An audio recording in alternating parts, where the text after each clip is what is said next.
one match away from immortality. This is a total team effort. We're going to try to dictate to you what you're going to do on both offense and defense.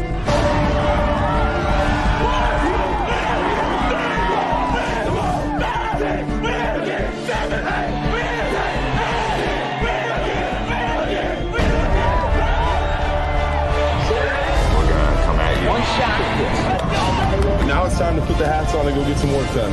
So they're all going to look to make a statement early.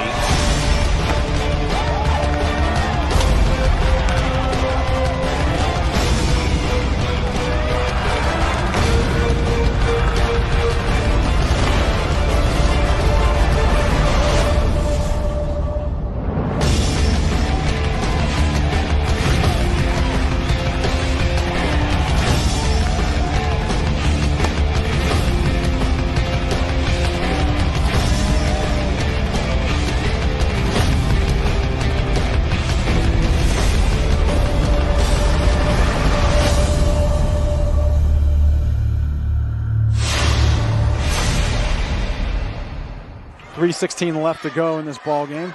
I formation, 3rd and 3 from the 45 of the Wolverines. And this time, holy cow! Dion almost hands it to the Westview player. He's going to run this to the 5-10. Touchdown, Wolverines! How did that happen? That was Snyder. Holy cow! He was in the backfield before the running back could even get the handoff. He took the handoff from Dion. He took the ball right out of Dion's hands and just... Holy cow! Can't say I've seen that one very often. Snyder comes shooting in from the A-gap. I think Dion froze when he saw him. He's ready to hand off to his running back. He froze when he saw him and just let him have the ball. 12 seconds to go. Oh, you could hear a pin drop. 5, 4, 3, 2. Get the snap off. Last play of the game. Brewster rolls right. Gets away from 2 sacks. Dons win. Sack at the 20-yard line. What a game. And number 40, Lucas Zinder with the game-saving sack. And there is heartbreak on one sideline and a jubilation on another. Offset eye for the Grizzlies as Keeney takes it under center. They'll send a man in motion, pitch back to Bird on the sweep. Bird finds a seam. He might go, folks. 20, 15, 10. Drags a tackler. Touchdown! Bird goes 38 yards for the touchdown on the sweep. One more snap is all it's going to take, and there you have it, folks. Your 2011 Division I Sac Joaquin section champions, the Granite Bay Grizzlies, as they defeat Pleasant Grove 30-24. Jacqueline Williamson. Her serve is over. Dug by Holt. Giblin going back to Holt near side. Cut shot. Kept alive. Back in one by Cathedral. And this one is out as Castanon Hill sends it wide. And the Cathedral Dons have won the title 16-14 in Game 5.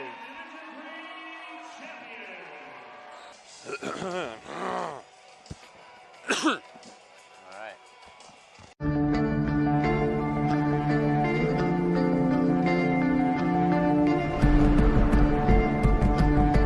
One match away from immortality. Hello and welcome to Friday Night Football on PlayOnSports.com. It's the PlayOnSports.com pregame show live from Asgard Yard in Chico, California. I'm Frank DiRienzo with Nick Dobis on your destination for high school sports, PlayOnSports.com. Tonight's matchup features the visiting Las Plumas Thunderbirds against the host PV Vikings. Las Plumas comes into tonight's game with an overall record of 0-1, while the home team also has a record of 0-1. That's right, Frank. Not only two teams looking for the first win of the season, but two first-year coaches looking for their first win in these programs. The visiting Thunderbirds come in after a 35-12 loss to Corning last week, but they really did give the Cardinals a good game. Coach David Moore has told Red Bluff Daily News that we're definitely ahead of where we were, but we still have a long ways to go. I think the question for the Thunderbirds coming in is, can the offensive line and defensive line control the line of scrimmage and win the time of possession? Key players for the Thunderbirds tonight, it's going to be their center, Cody Pohl, who was a Max Prep 2011 honorable mention, and as well as Brendan Matheson, who had 5 catches for 140 yards versus Corning last week. Very explosive player. So they're going to really need him to step up and have a big game. Also, fullback Eddie Romero, number 1 in your program, had a lot of red zone looks, and if the Las Plumas wants to be successful, they're going to have to score some red zone touchdowns, so they'll be looking for him a lot. And also this defense, they had 2 big 4th down red zone stops last week against Corning, so that probably gave them a lot of confidence going into this week as well.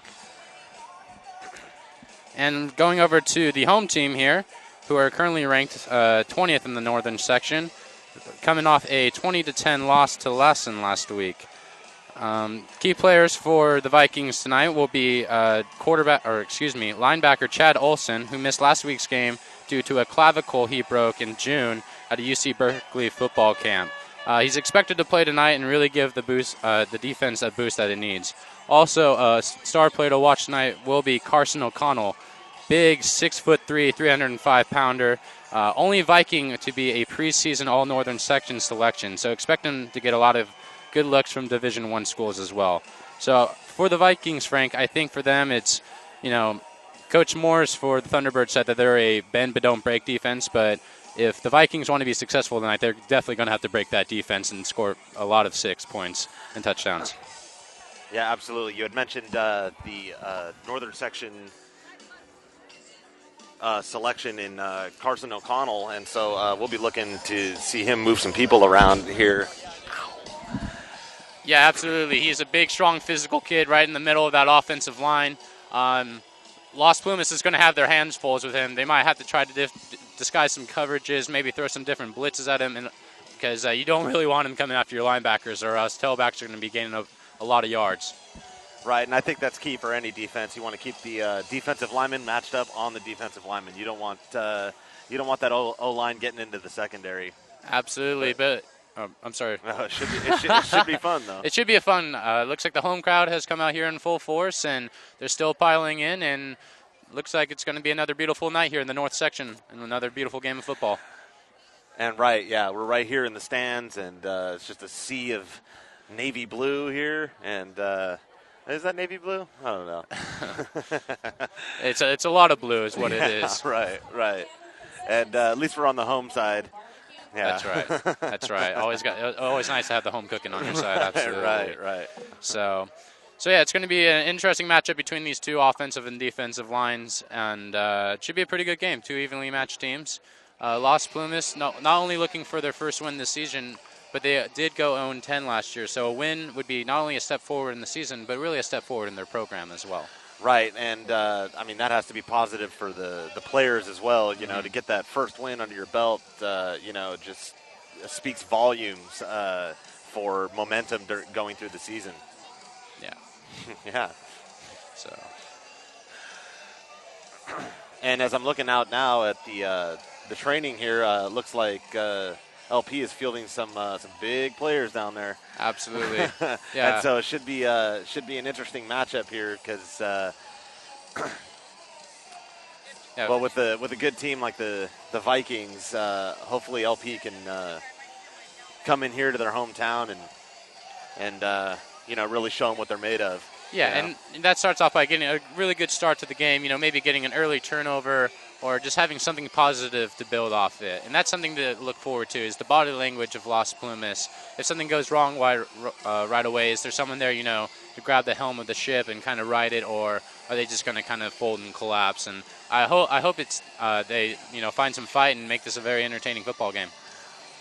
Right, and we have just perfect conditions out here for football. It's a little bit muggy, but pretty sure that now that the sun has gone down, it's going to get cooler here, and weather plays a big factor in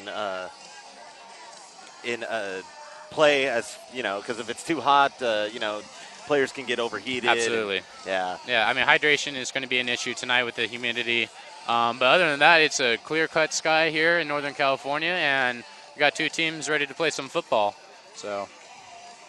Well, that's going to do it for PlayOnSports.com pregame show. We'll be back with the kickoff in just a few minutes. Friday Night Football begins next on your destination for high school sports, PlayOnSports.com.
What? No, we don't need to start now.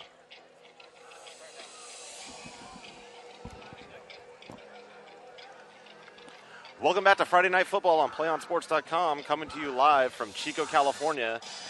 I'm Frank Dirienzo with Nick Dobis on your destination for high school sports, PlayOnSports.com. Today's matchup features the 0-1 LP Thunderbirds visiting the 0-1 Pleasant Valley Vikings. And let's just reiterate again, what are the keys to this matchup tonight? Well, the key for the Thunderbirds is, again, control the line of scrimmage. Obviously, they're going to be playing a very physical Viking team here, but if they can control the line of scrimmage, they have a pretty good chance. If you're the Vikings here, they got to put a lot of pressure on that Las Plumas defense, get the 6 points on the board early and often in order to take this team out of the ball game early. And with the sound of the Viking horn, I think we're just about ready for play here. Henderson and Dominic Battezzato back to return. Hey, let's all stand up for the kickoff. And in true football fashion, the stands will stand up here. And the kick is away, and it's a squibber. And it's caught at just about the 30-yard line and taken down right there by Reese Maddox, number 24. Once again, keep your eyes on big old number 75 there, Carson O'Connell. He's going to be a big, big factor in this game on the offensive line for Pleasant Valley. And I'm really excited to see him right here.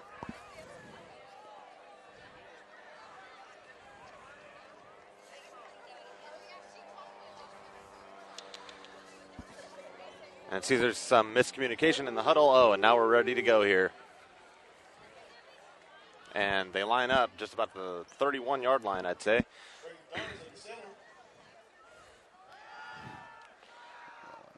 Oh. And it's a rollout, and it's incomplete to the left side. Matt Henderson, one of the team's captains. And that was a nice block by number 40, Sam Savercool, fullback right there, to give his quarterback some time to get around that edge. But unfortunately, he couldn't make the catch. So that's going to bring up a 2nd and 10 here. Still on the 31-yard line. We're ready with the snap. And it's a handoff to the left side. And Sam Savercool picks up a couple. There's that push I was talking about earlier by that Viking offensive line. Good little drive off the line. Nice to make a nice little 3rd down and manageable here for the Vikings. Yeah, I noticed they were, attacking their blocks and, gave them a really big hole to drive through. Slipped a couple tackles as well. See what the Vikings come out here on 3rd down. And it's a handoff again to Savercool, and it looks like he's going to have a 1st down and more as he's brought down at midfield. Very nice pull by the offside guard there to open up that trap play. Had a lot of real estate, and he looks like he's got some pretty good vision, too, on that run. Right. And these holes, I mean, they're big enough to drive a truck through. That's right. Now, these first two running plays here. So that's right. That Las Plumas line is going to have to mix it up here a little bit. And here we go. Matt Henderson will be in motion, and it's a fullback handoff. And it looks like he's going to pick up just about 7 yards on the play.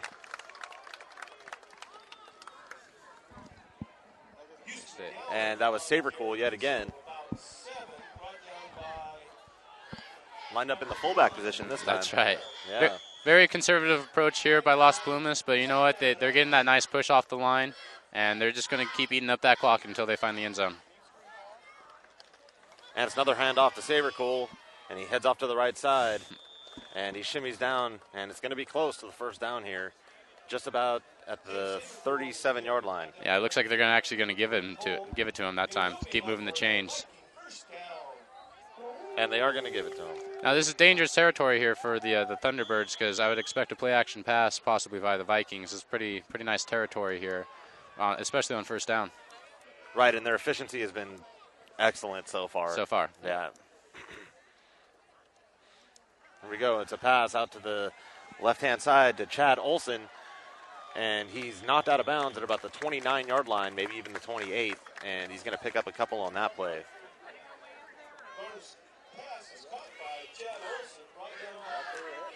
And I think that's what this team has to do, run, pass. That's right. Yeah, just keep that Las Plumas defense off balance for most of the night. It looks like Las Plumas is going to have to mix up their coverages a little bit. It's still early in the game, but they're one mean machine right now. And Savercool with the handoff again, and it looks like he's going to have enough for the first down here, and they're moving the chains again for the third first down of this drive. Yeah. I think what could also be a problem here for Las Plumas is Savercool's height. He's low to the line. He hides behind that offensive line, so the linebackers could have a really hard time reading of where the play is actually going. Right. And that's what you want in a running back with low center of gravity. And it's a pitch out to the left side with Savercool running, and it looks like he's going to run out of bounds at just about the 14-yard line. And he's picking up some major yardage here in the first half, and we're not even 2 minutes into the game yet. No, sir. No, it looks like Pleasant Valley is just sticking to that game plan, just pound it on the ground, and keep that time of possession their side. It looks like we have an early timeout here.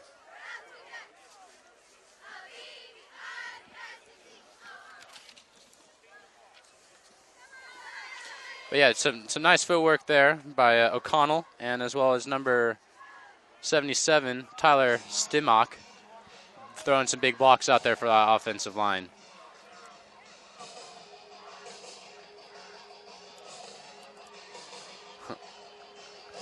Just a note here why we got a timeout.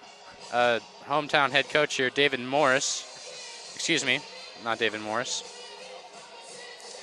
Apologize. Chris Cooley is the head football coach here at Pleasant Valley. Former Hamilton High coach for 11 years, where he had a 92-39 record.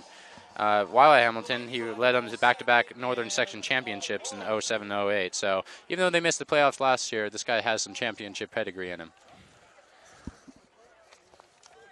Sure thing, and hopefully as the players can rely on his tutelage to help them be a success in this league. And it looks like it's going to be another handoff to Savercool up the middle. Looks like another first down. That's 4 first downs on this first drive here. 4 of them. This first down will be first and goal on the T-Bird 9-yard line.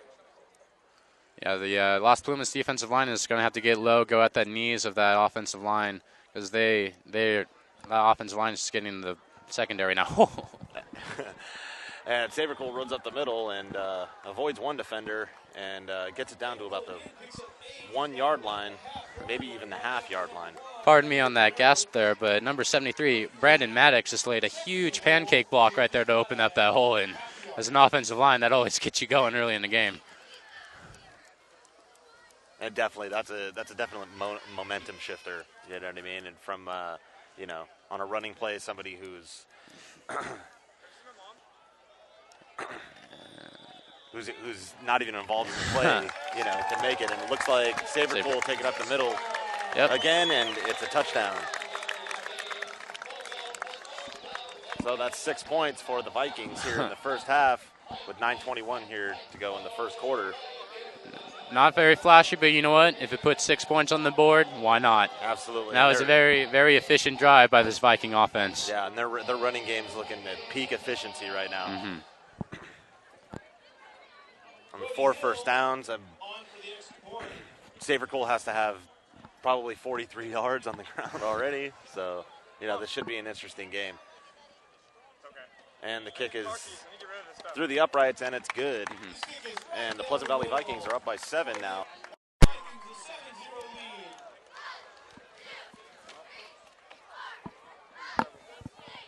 With about a 9:21 left here in the first quarter, Las Plumas has got to be thinking about time of possession here. Got to keep that defense off the field and, give them a break and do something positive on offense here. Absolutely.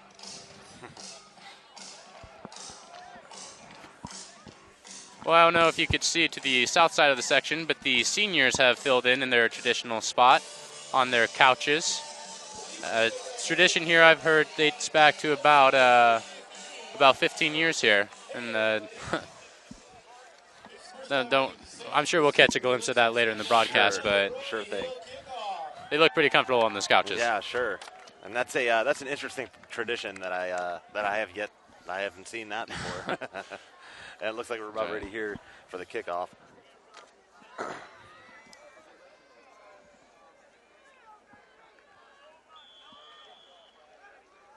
And looks like it's going to be Brody Hill on the kick. And they're just about ready. And the kick is away. Returning is Ronnie Osby for LP.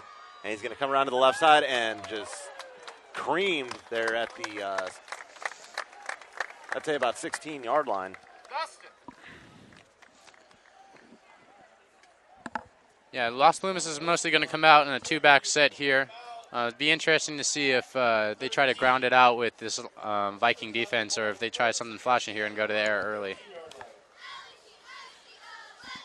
Right, absolutely. I mean, this is the time where LP just has to score a touchdown to win some momentum back and maybe even shift it back into their favor. Absolutely.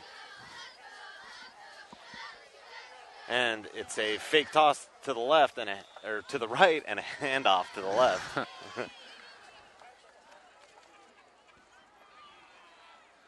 With Eddie Romero on the carry. Yeah, it looks like the Vikings are going to be sitting in that 6-2 defense for most of the night unless Las Plumas can do something here to change their minds about that.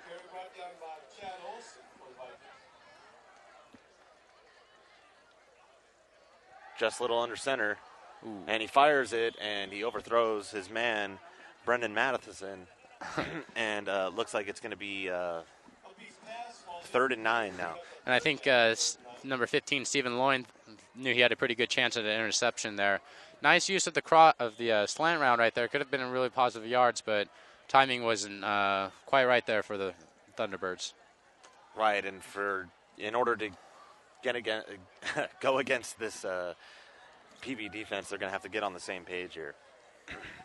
So 3rd and long here with 8:40 left in the first quarter. And he fakes the handoff, rolls out left, and launches it downfield. And Stephen Lyon got a hand on it and prevented that pass. And that will bring up 4th down and 9. Very much atoning for that near interception he had the last play. Stuck with his receiver the whole time. Let him get back a little bit, but you know what? The ball was underthrown. No harm, no foul, and it's going to be 4th down here for Las Plumas. Right, and Cody Hardwick was the intended receiver on that play. And we'll see the punt team come out here. And it looks like he's going to be punting from just about inside the 5-yard line. And the punt goes out to just about midfield, and it looks like it's going to be returned down to the 43-yard line. Matt Henderson on return picks up about 15. By Matt Henderson. Well, I'm sure this Las Plumas defense isn't too excited to be back on the field too soon, but you know what? They need to make a big stop here in order to, stop the efficiency of this running game. Maybe put an extra guy in the box, think about blitzing the safety, but something. But until they do something to stop that run, I think the Vikings are just going to keep shoving it down the throat. And it looks like they're going to line up in trips to the right side, and it's Sabercool yet again to the right side, and he's going to run, and looks like he picked up just about 5 yards, and he's down at the 35-yard line. And Frank, it looks like this one might be coming back on a penalty as well. Yep, holding call. And it looks like they're going to move back here.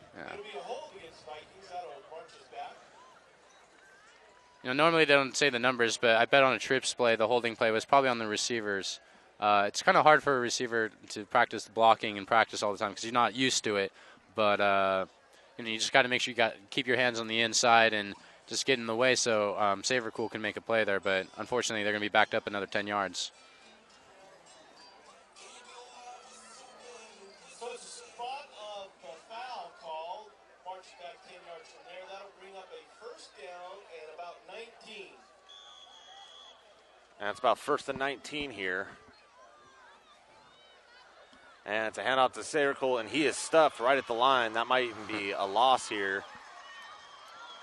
And it looks like it might bring up just about, it's no game. So 2nd and 19 here. It's a big play here early for both teams. Vikings will be looking to get some yardage back to make this a 3rd and manageable. But if Las Plumas can hold them here, they have a pretty good chance of seeing the punt team for the Vikings come on, which could be a huge momentum changer. Wow. Got my merge wixed on that one a little bit.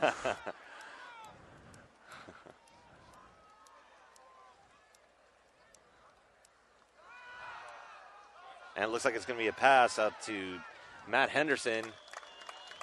And it looks like he's going to pick up just about 8 yards. Well, I'll tell you what, it might not be easy to see you guys at home, but there is definitely a battle brewing between number 75, Carson O'Connell, and number 79, Gerard Shanahan, right in the middle. Two big men just going at it in the middle of that offensive line, and it's kind of fun to watch. And could be a key to this matchup here.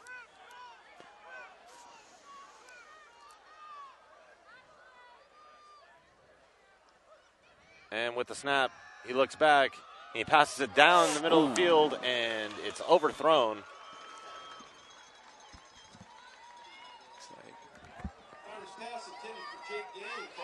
And Jake Danny is the intended receiver on the play. A little creativity there by the Vikings coming out with a 5 wide receiver set, trying to catch the T-Birds off guard there, but the pass was just a little bit overthrown.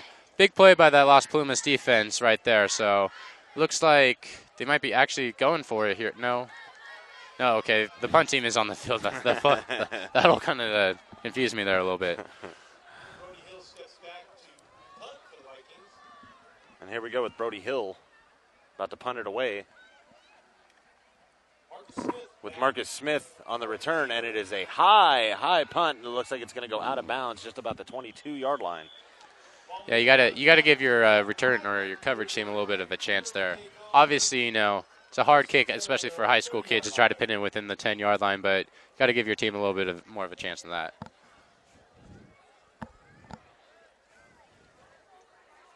And so what do you think that will be the key for Las Plumas here on this drive, since they couldn't get it done the last time?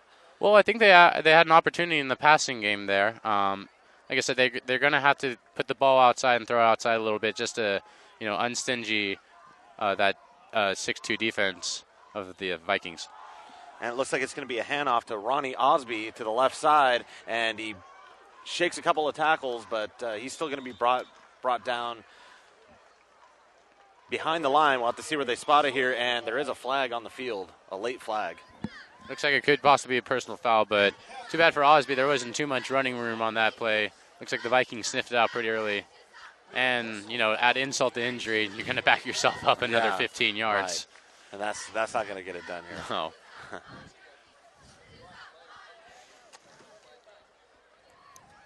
And so the matchup that you had mentioned before with Jared Shanahan and Carson O'Connell, they're just about the same size, but one's 1 inch shorter. Absolutely, you know what I mean? Jared's just 1 inch shorter. A couple of Twin Peaks just really going at each other. So. Yeah, and these are big kids too. And you've been hearing about the other guy. I'm sure Sean O'Connell has been hearing about Carson O'Connell. Carson O'Connell. I'm sorry, excuse me. Carson O'Connell has been hearing about Jared Shanahan all week, and vice versa. So to finally see them go at it is highly anticipated as much with us as it is with them as well.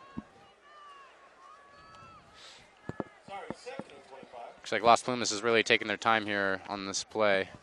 And with that penalty, it's going to be 2nd and 25. I look for a little draw play here. Try to get him some more positive yards. And it's going to be a quick pass out to Marcus Smith. And it's going to go right through his fingertips and out of bounds. So that's going to be an incomplete pass, and that's going to bring up 3rd down and 25 here. Yeah, there's not much that Coach Morris can pull out of the playbook here at 3rd and 25. Kind of got to be thinking. I mean, they might kind of go for you for a long pass, but you're got to be thinking about giving your punt team a little bit of breathing room here.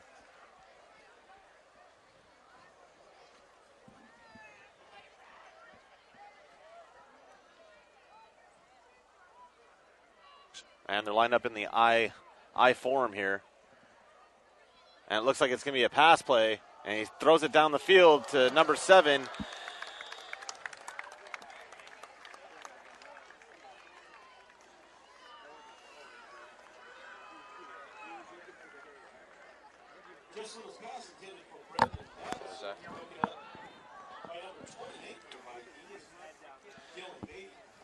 And it looks like Dylan Beatty was on the coverage on that play.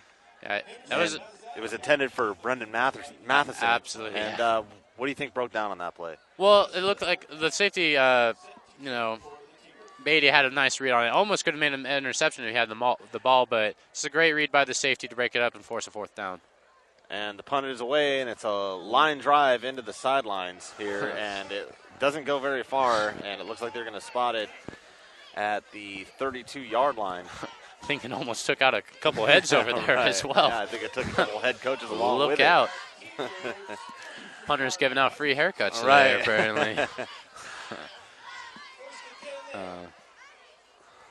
Well, let's see if the Vikings, try to keep it simple once again. Go back to that bread and butter and just obviously the first the loss of down just on the first play of the last drive was a big factor. But let's see if they go back to the bread and butter here. And with excellent field position, they're going to hand it off yet again here, and it looks like he's going to pick up a couple of yards. Looks like that was Saver Cool again.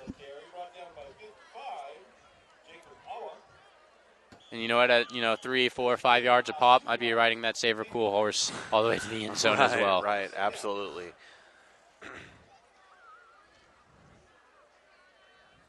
Any good running back, any great running back for that matter, usually averages around 3 or 4 yards a carry. Absolutely. And it looks like it's going to be a pass here. And it's caught at the 20-yard line, and he's brought down all the way down to the 5-yard line.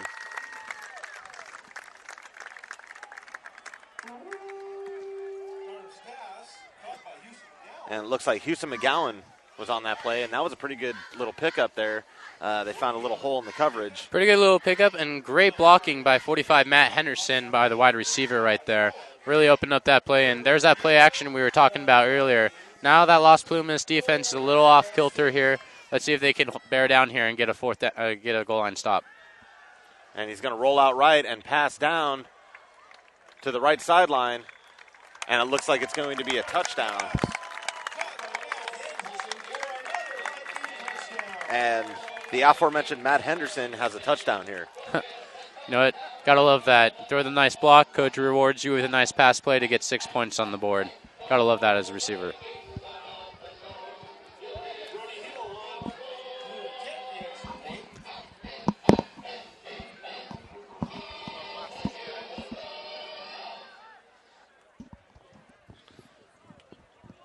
And so we waited the extra point here.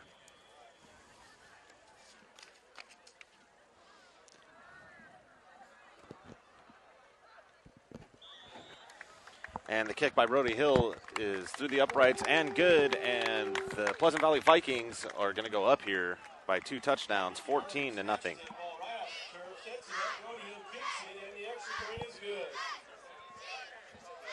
Be sure to follow us on Facebook, Twitter, and YouTube. Play On Sports is on Facebook and Twitter, giving you news and information and links to great highlights. Follow us on Play On Sports on both Facebook and Twitter. Sorry for saying it so many times. You can also access thousands of live and on-demand games at YouTube and youtube.com/PlayOnNetwork. Keep up with all the high school action every week from your destination for high school sports, PlayOnSports.com. Once again, a very efficient drive there for the Vikings. And once again, if you're Las Plumas offense, even if you don't score a touchdown here, you got to shift momentum, shift field position, give that defense a little bit of a break. And also a chance to make some adjustments as well on that sideline. Right, and we should also mention that the excellent field position that they got because of the botched punt. Absolutely, yeah. Special teams playing a factor here early in this game. And as the fans stand up here, Looks like Brody Hill's going to kick again. And it looks like this one's going to come back. Looks like it's probably going to be an offsides on the kicking team here. Well, we have a stoppage. And they're bringing it back here. That kind of happens with the young guys a little bit on that kickoff team. Get a little amped, get a little too excited to go hit someone, and next thing you know, you cross the line too fast. Let's see if this sets up a pretty good return here for Las Plumas. You know, finally get some good field position to work with. Finally get on the right side of that 50-yard line. Right, and it looks like Hill's going to go over to the other hash mark now. Here on the 35-yard line. And we are ready for the kickoff here.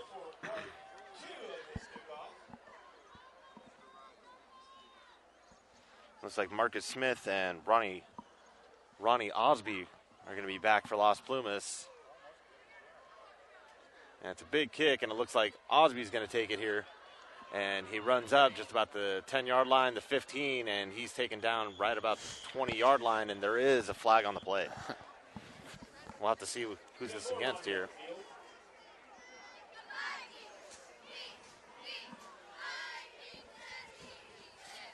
Well, if it's on Las Plumas again, this is really going to shoot them in the foot because this is going to be either their third or even possibly probably their third penalty of the evening here. Nope. Looks like it's going to be on the T-Birds. Penalty will push the T-Birds back. And it looks like it's going to be an illegal block against the T-Birds. And that's going to push them back, and they're not starting with great field position here. We got an illegal block against T-Birds, pushes it back. It'll be 1st and 10 on their own 15-yard line.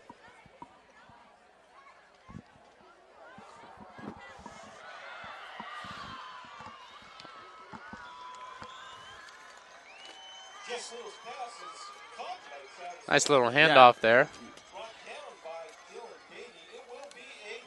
And that was to 1st and 10 on their own 30-yard line. Nice well, little. we might have our numbers mixed up here. Well, nice little handoff there to finally get them the first down of this first quarter here, and finally get them some positive yards. It was a pass. Oh, it was a pass. Yeah, definitely. And it looks like they're gonna pass again, and it looks like it's quarterback draw, and he's gonna gain just about 5 yards here.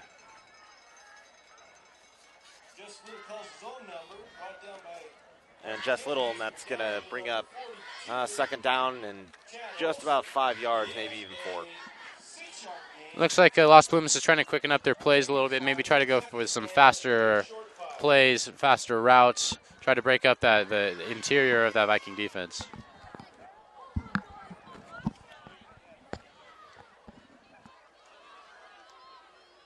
And Little hands off to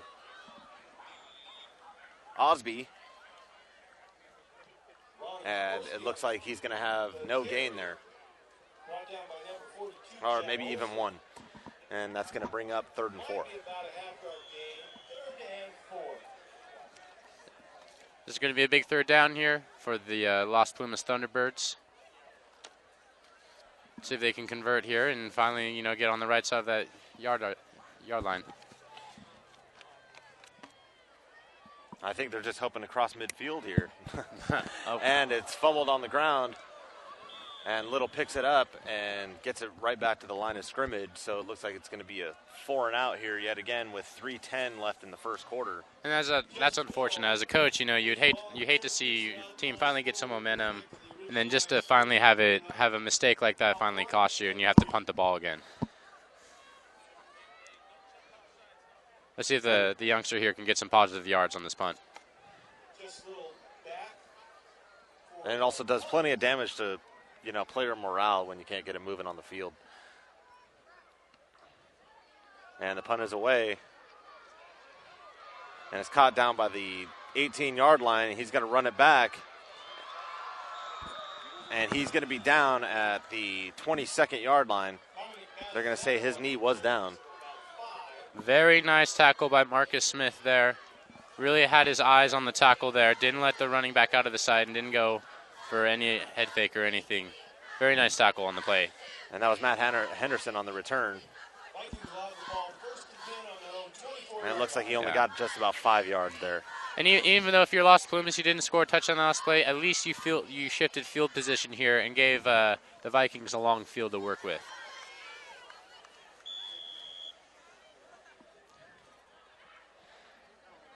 And here we go again. It looks like it's going to be a handoff to Sabercool yet here again. And it looks like they're going to call him down on forward progress. I think that official was the only one who saw him down on that play. Absolutely. I think the home crowd would agree with me on that. Yeah, right. As he probably heard through our headsets, it was just, ooh. But yeah. It looks like about 2 minutes left to go here in the first quarter. Yeah. But, Sabercool is a pretty slippery operator there on the field.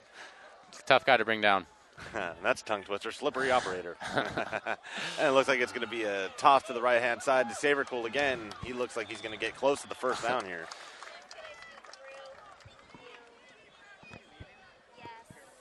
Another entertaining aspect of Sabercool is not only his vision and his low center of gravity, but his feet just keep churning, like two little Flintstone feet out there just running in between the offensive line. And even though he takes 2 or 3 hits, he just keeps on rolling.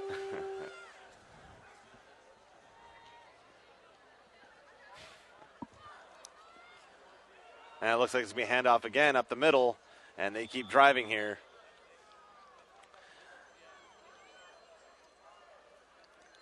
And there's a pickup of maybe 3 yards. It's going to be second and about 7 here. Yeah, it looks like that the linebackers for Las Plumas are playing a little bit closer to the line, anticipating that run more. Let's see if the Vikings come out here with a little quick pass over the middle to gain some yards.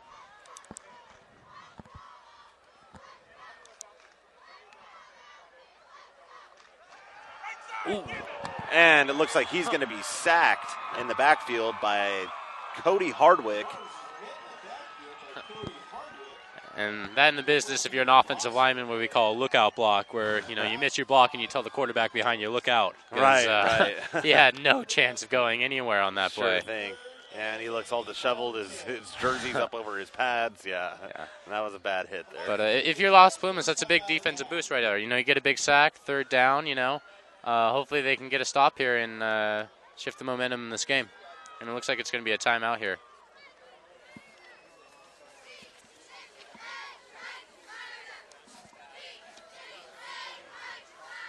Do you want to watch more of your school's great matchups, like the game you're enjoying here tonight? Tell your school to sign up for Play On Sports school broadcast program. The program allows schools to broadcast all their games and other activities on the web. For more information, go to playonsports.com/SBP.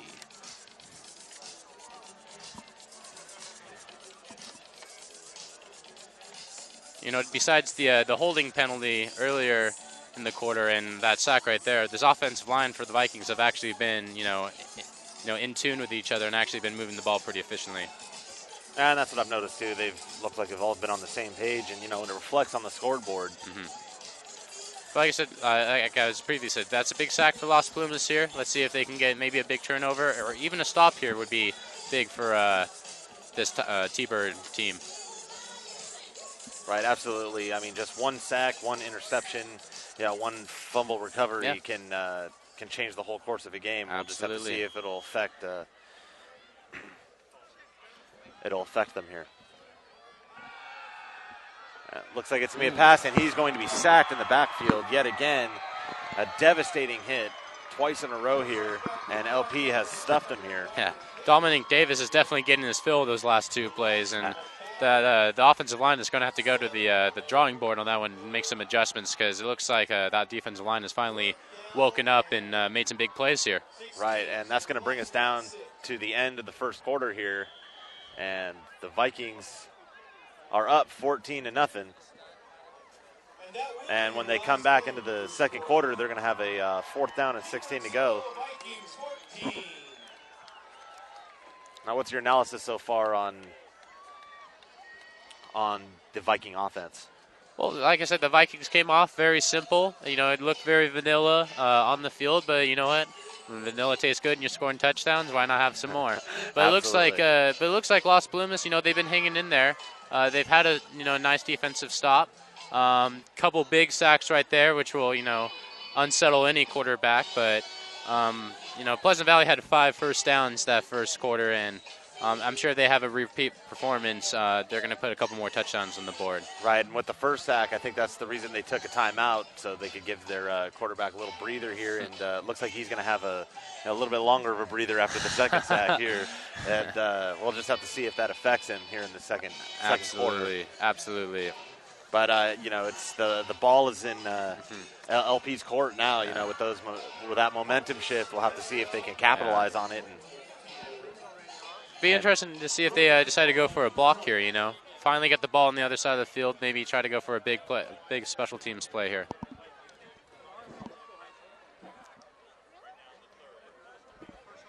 And the kick is away. The long punt just about to the 40-yard line, and it will hit back to about the 43. And good field position for LP here. And like I said, ball's in their court. So. Yeah, and a team that actually showed some potential in the passing game in that first quarter. They had some guys that were a little bit open, that were either some missed throws or some good plays by the defense. But if you're Coach Morris, you got to be a little excited about that and maybe a little bit eager to go back to the pass. And we'll have to see here if they're going to do just that. And Jess Little's under center. And it looks like it's going to be a toss to Osby on the right-hand side, and he gains just about 5 yards.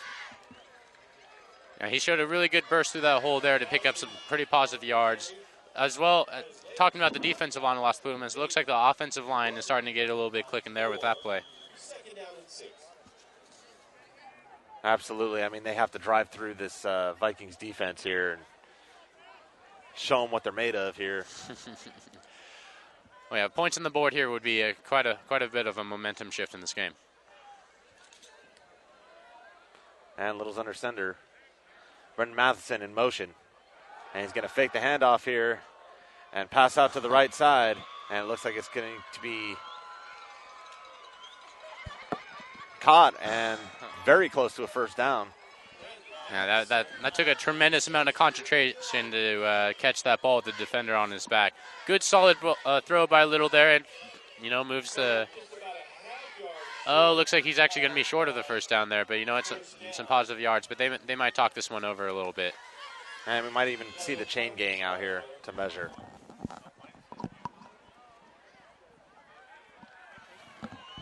And they're going to deem it a first down, and the chains will move here.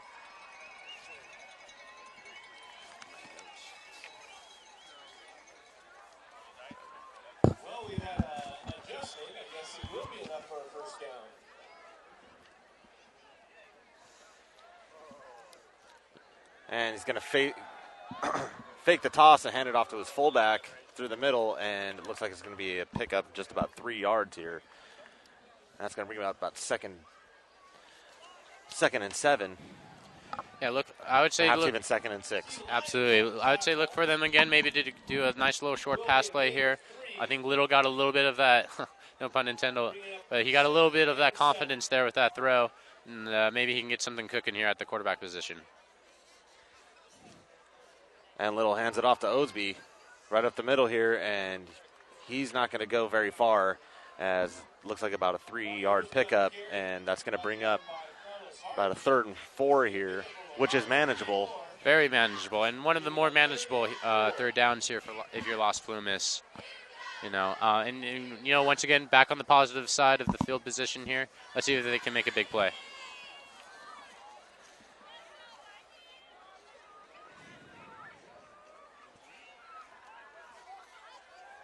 And Little sends a man in motion here. Fakes the handoff. And he tosses it down the field, and it's popped up by one receiver and is caught by another. Very good play there.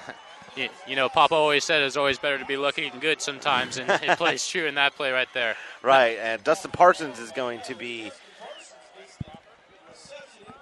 gets the reception. Yeah, very nice. And I'm not sure who there. had the assist on that, but we'll check the NBA stat line after right. to see who gets the assist. But yeah, sure. Very nice heads-up play by Parsons right there to keep the drive alive.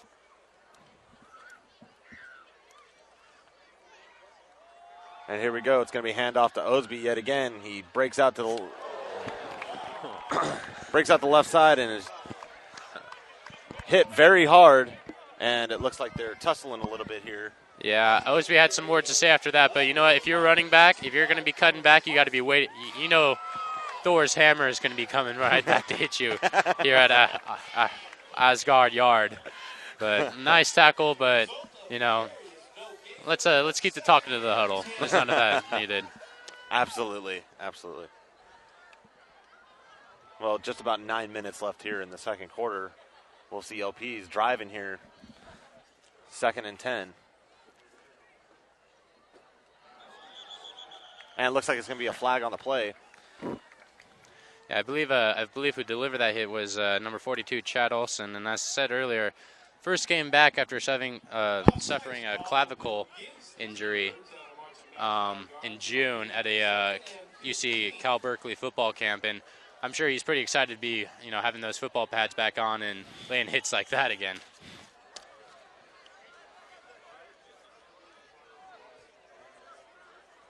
And with that penalty, it'll back him up here to 2nd and 15.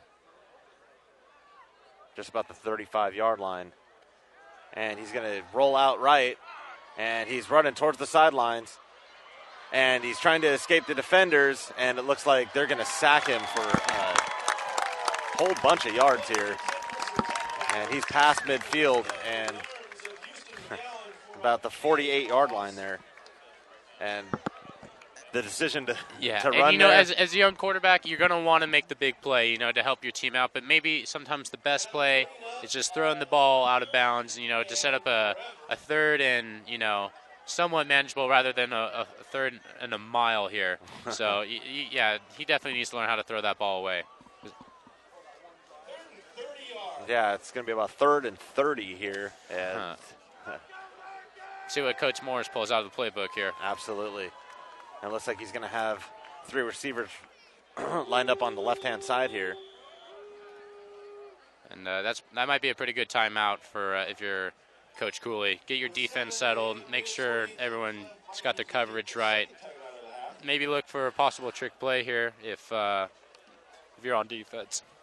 Excuse me. Wow, a little bit of a burp there.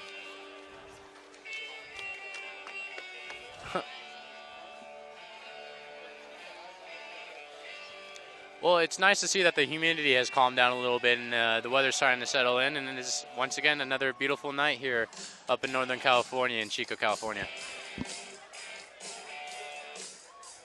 Right, there's not as much of a breeze as there was earlier, but definitely is cooling off. It's starting to get real comfortable down here. Almost as comfortable as those seniors over there on the couches. Yes, absolutely. They're on the right end zone. I wonder who had to buy the bean dip for that. Yeah, many people, right. Absolutely. looks like they're having a beach party down there. Sure looks like a lot of fun. We should be broadcasting from down there. Might be a little too rowdy for us. I don't know.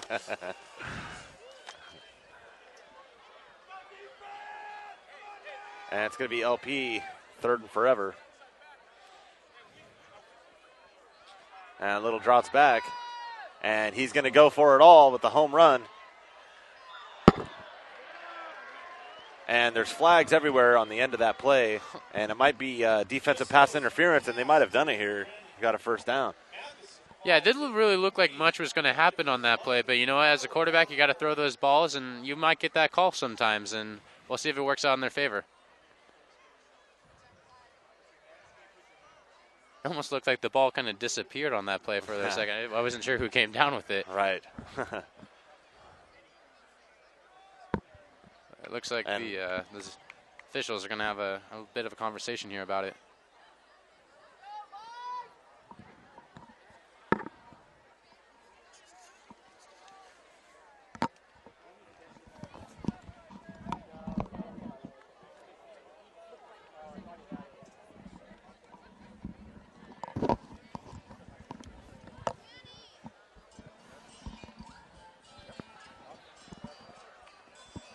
And it looks like it's going to be defensive pass interference. Oh, and offensive pass interference, and those penalties are going to offset. So it's going to be replayed third down here. And it's going to be third down and 30 here. Yeah, kind of an interesting call. Sorry to interrupt you, but kind of an interesting call there. Usually if it's that debatable, usually, the official keeps it in his pocket. But, offset, replay the down, and let's see if Las Plumas can work up some magic here.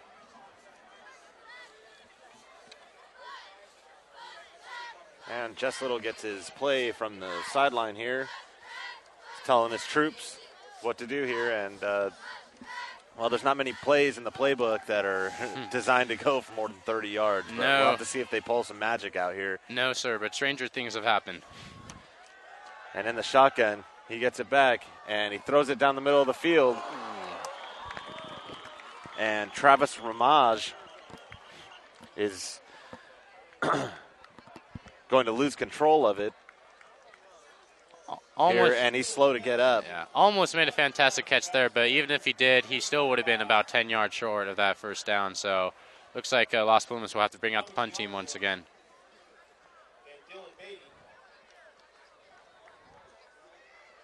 It looks like Little is just a little bit off his throws tonight. Not quite getting it right where it needs to be.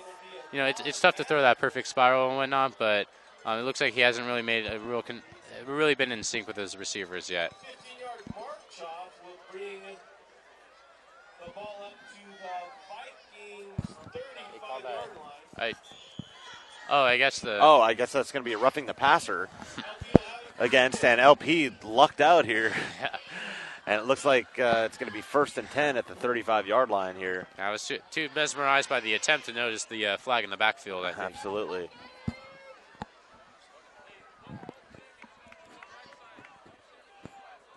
Well, a couple penalties here have kept this drive alive, so let's see if they can finally put one in the end zone. And it looks like he's going to pass here to number 7, and he breaks a couple of tackles, and it looks like he gets positive yards here. It's going to be enough for a first down and more, and looks like it's down at just about the 15-yard line here. Yeah, and that's the kind of throws that Little needs to make. Not perfect throws, but throws to give his receivers opportunity to make plays down the field. Nice pitch and catch right there. And it was Brendan Matheson on the catch there. And he did a good job, too, getting away from defenders and everything and extending that play. First red zone opportunity here for Las Plumas. Let's see if they make the most out of it.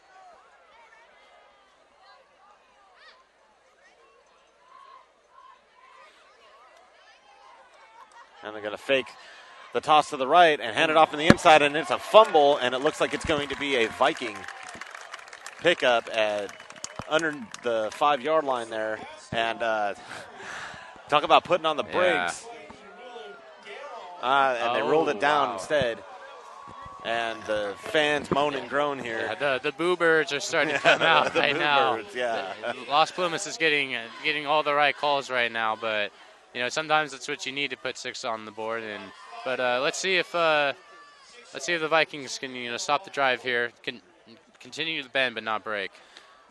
And with him marked down there, it's going to be 2nd and 5 or 2nd and goal here. No, I guess 2nd and 5. Yes. And it looks like we're going to have a timeout for LP, and they're going to discuss their options here, being so close to the touchdown. Yeah, it also looked like they didn't quite have the personnel they wanted on the field for that particular play. So good timeout by Coach Morris here. Still a lot of time left here in this second quarter with 6:55, but he still got that one timeout in his back pocket.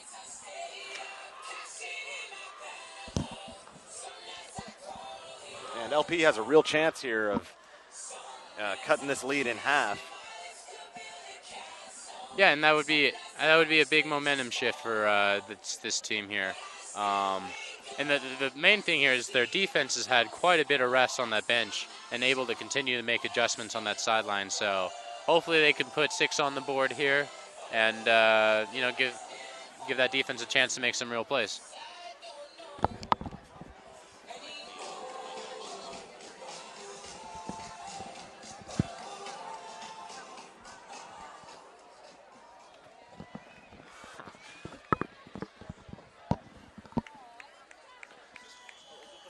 And it's about 2nd and 4 here.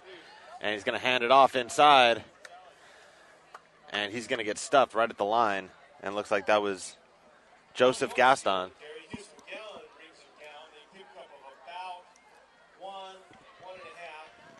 And maybe a gain about a yard or so. And it'll be about 3rd and 3 here. And they're so close they can taste it right now. Absolutely. Las Plumas has faced some big 3rd downs this first half. None bigger than this one right here. And this might be the key play of this drive right here. And he's going to pass it, and it's tipped at the line, and it's going to incomplete. Cody Hardwick was the intended receiver on that. Yeah, tried to sneak a little pop pass right there just to get 6 points, but the linebacker read that pretty nicely. And so that's going to bring up 4th down and 3.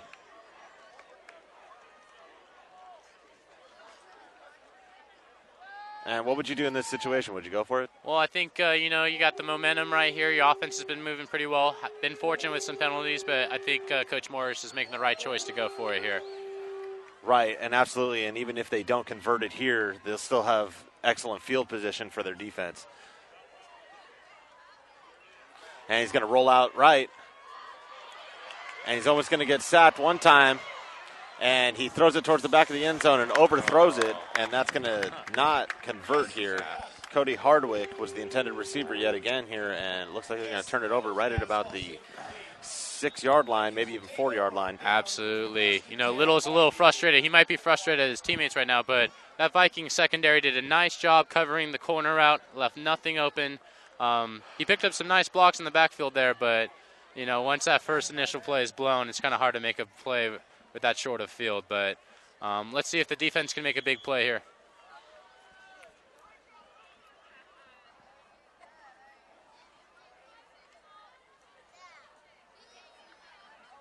And it looks like Las Plumas is going to keep trying to ground it out on the ground.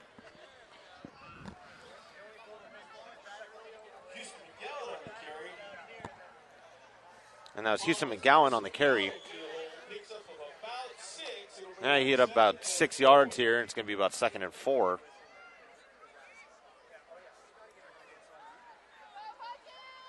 Looks like they're going to be walking the safety up.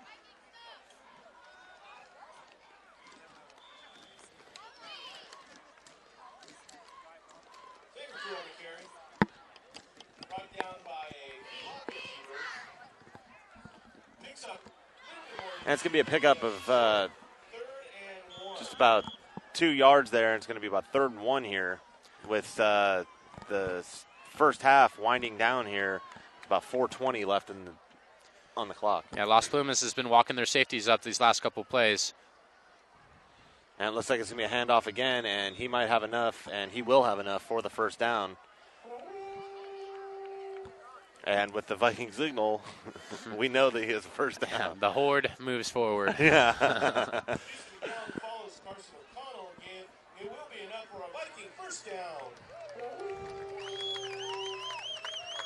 Yeah, the Vikings are going to be keeping it on the ground, but I can see Coach Cooley here, once they get in the right field position, to try to go for a big strike here and get some huge momentum going into that second half.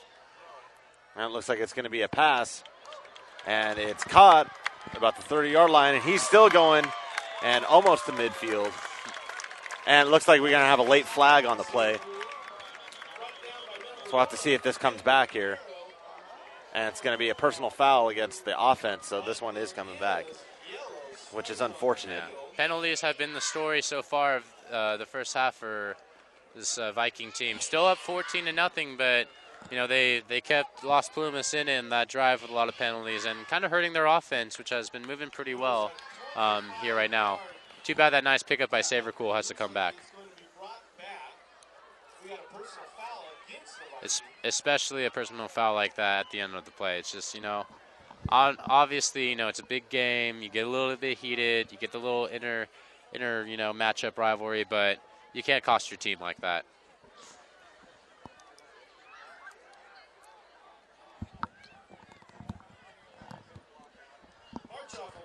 And it looks like Gregory Darms here is ready for the snap in the shotgun. And he's going to roll out to the left, and he's going to throw it. And it's going to be caught, and he's pushed out of bounds. And it looks like that was a gain of about 6 yards. And that was Matt Henderson with the reception. Nice little pickup there with the out route. Good solid throw. Brings him back to manageable field position here. Absolutely. And that's going to bring him up to 2nd and 4 now.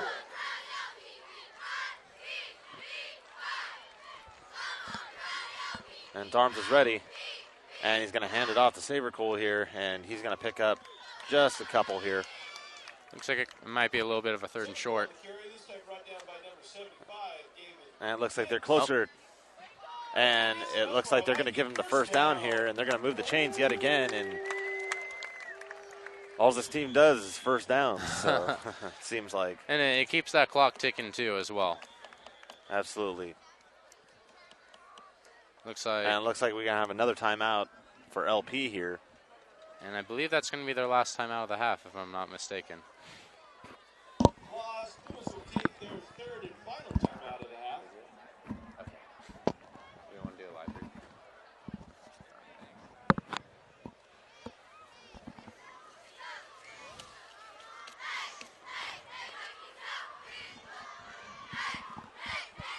Well, it appears that this Las Plumas defense has come out a little bit more physical since the end of the first quarter, and has really been bringing a little bit more pressure. Really, they've walked their safeties up, loaded the men in the box, and forced these Vikings offense to be a little bit more two-dimensional and stuff. Hasn't really stopped them there yet, but they've shown some bright spots that they could be a good force in the second half.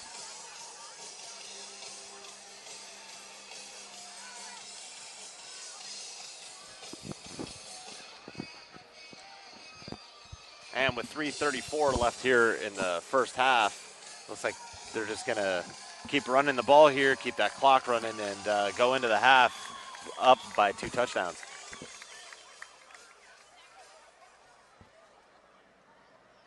And it looks like it's going to be a pass play. He rolls out to the left. He tosses it down the field, and it is caught down at the 45-yard or 35-yard line, excuse me. And that's going to be a good pickup by Chad Olson.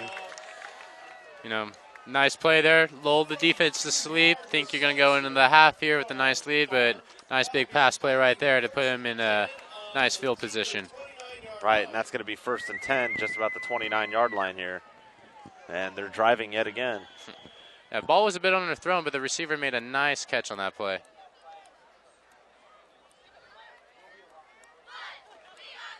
And with the snap, it's going to be handoff to Sabercool right up the middle, and it looks like he has daylight, and he is going to go in for a touchdown, and it looks like they're going to go up by a 3rd touchdown here. Yeah, I think the seniors on that sideline need to save him some room on the couch because he's been putting in some work this first half, I'll tell you what, with his 2nd touchdown. Absolutely. And with that touchdown, they're playing the Vikings fight song here in the stadium, and this crowd's quite lively for a football crowd. Absolutely. Every single seat is filled, including down there by the sidelines where the couches are. And it looks like we're just about ready for the extra point here to make it. And it's through the uprights, and that's going to make it 21-0 with about 3:17 left here in the second quarter. Well, a little bit deflating if you're, Las Plumas defense, but, you got to get something going in this first half here. Just to put, even a field goal here could make it, a manageable game here in the second half. So let's see if Las Plumas can run a pretty efficient 2-minute offense here and get back in this ball game. I think the first thing you got to be thinking is just get a touchdown. Yeah. I mean, obviously, everyone loves touchdowns and want a touchdown, but even if you get, some excellent field position, get a good drive going, and, just seeing a 3 or a 6 rather than a 0 on the scoreboard can really, keep this team going into the second half.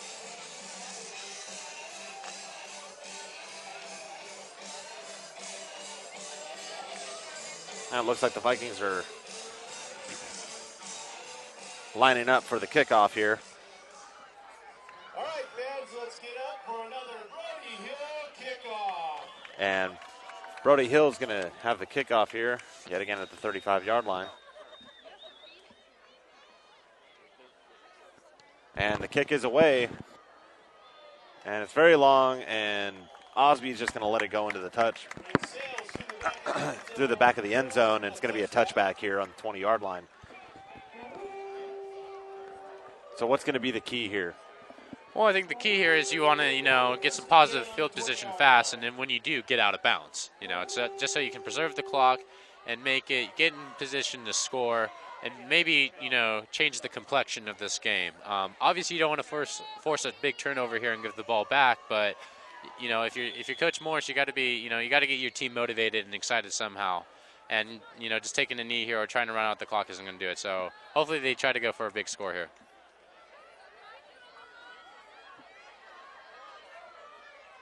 And with that, he's going to hand it off to Osby again, and he breaks it out to the outside. And a pretty nice little gain there. It's going to be about 13, 14 yards here, and that's going to move the chains. Absolutely. Osby's been kind of thinking about doing that cutback all night, and I think the defense was kind of reading that, but he threw a nice little head shake move there. Got a nice little burst of speed on the outside, picked up first down yardage.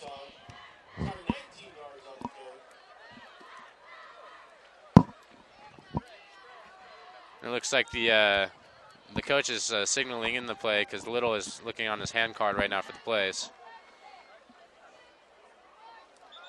And it looks like it's going to be a false start against the center there.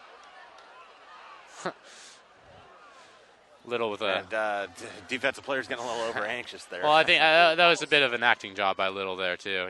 Try to get the penalty. But I think regardless, it's going to be a false start on them. We got an illegal motion going against the keepers. That'll back them up another 5 yards.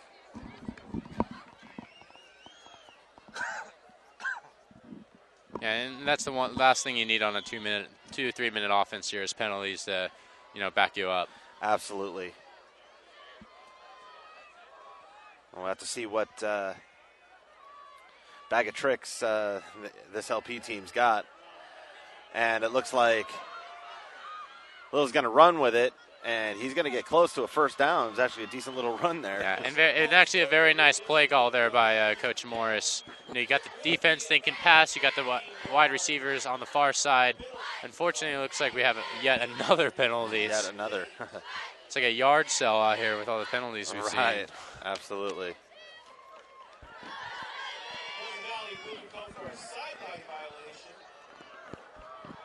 Oh, and it looks like it's going to be a sideline violation here. The players were crowding the sidelines are probably actually on the field. Yeah, and I mean that does happen. When you're on the sidelines, you get into the game, you're excited, you kind of forget where you are, but that can come in because that is their warning. The next one is a penalty, so that could play big later in the game.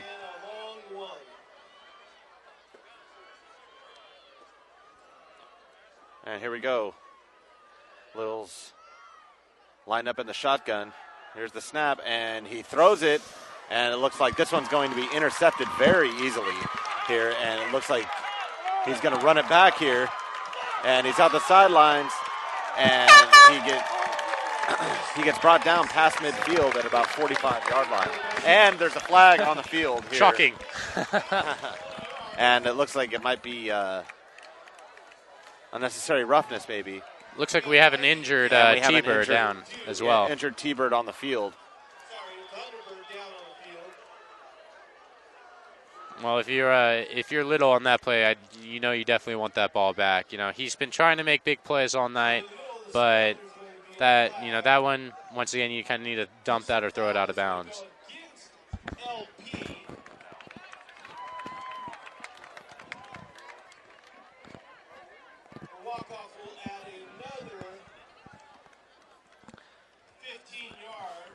I think that was Chad Olson with the interception there, and the players on the field will take a knee here.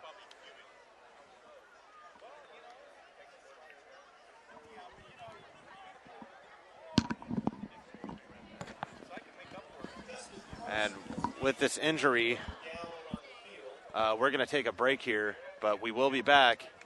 Oh. As soon as and it looks like we're just going to keep on broadcasting here, as it looks like he's getting up on his own power, and that's number 87, Dustin Parsons. And it looks like he's going to be okay as the training staff vacates the field. So do the coaches. And the coach is using this time to gripe at the the referees a little bit there. Understandably so. But you know what? With that injury comes a little bit of insult, because not only does the interception, but you have the penalty, which gives the Vikings beautiful field position here to even put more points on the board to close the half. And that's the last thing you wanted if you're a T-Bird faithful. Absolutely, and that's been the going theme here, and LP has continuously just shot themselves in the foot here in the first half, and hopefully they'll have a decent second half. And he's going to throw a desperation throw to the sideline, and it's going to be incomplete. Kind of threw that one falling down there, but kind of amazing arm strength that number...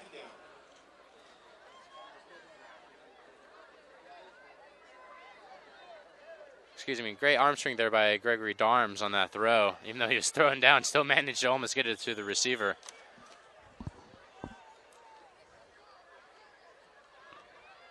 And it looks like Coach Cooley is not holding anything back, going to go for the big touchdown here to end the half. And it's going to be a shotgun. It's going to be a pass play again. He's going to throw it over the middle, and it's going to be incomplete for Tommy Dearman, was the intended receiver. Yeah. And Dearman looked like he got a little tripped up there on that play, or else he would be back in the end zone right there for 6 points pretty quickly. Absolutely. It looks like he burned into the secondary there, and it was just an easy toss over the safeties. And got a little tripped up on his feet a little bit before that threw off the timing a little bit. And it's going to be a 3rd and 10 here. This could be a big stop here for Las Plumas if they can hold them to a field goal. And it's going to go with shotgun again. Looks like it's going to be a pass play. And he's going to throw it, and it's going to be incomplete off to the sideline, and we'll have to see if the field goal unit comes out here. Yeah, very, very nice 3 plays there by the Las Plumas defense. May have been fortunate on that second play that the receiving didn't time out, but you got to be encouraged if your coach Morse that your defense got a big stop there and send the Viking field goal unit out.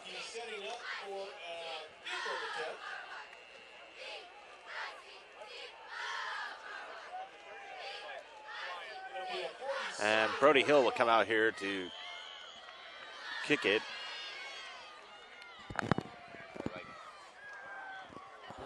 And it looks like it's going to be booted into the end zone, so that's going to be a no good. See, now the folly of the Vikings here trying to go for the touchdown is you left the Las Plumas T-Birds here with about 95 seconds on the clock to maybe try to do something here, but Little's got to calm down a little bit, make the sure throw, and try not to force another big turnover like that. And with that missed field goal, that's going to create a touchback here. And so Las Plumas is going to take it at their own 20.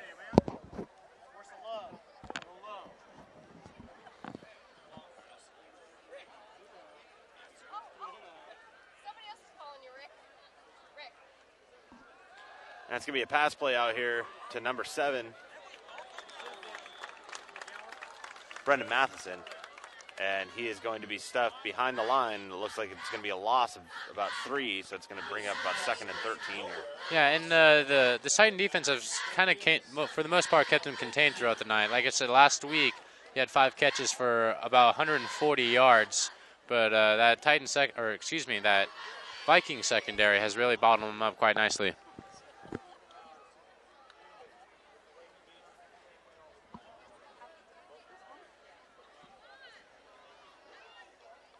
And the snap, and he fakes a throw left, and he's going to go down the field. And it looks like it's going to be intercepted yet again.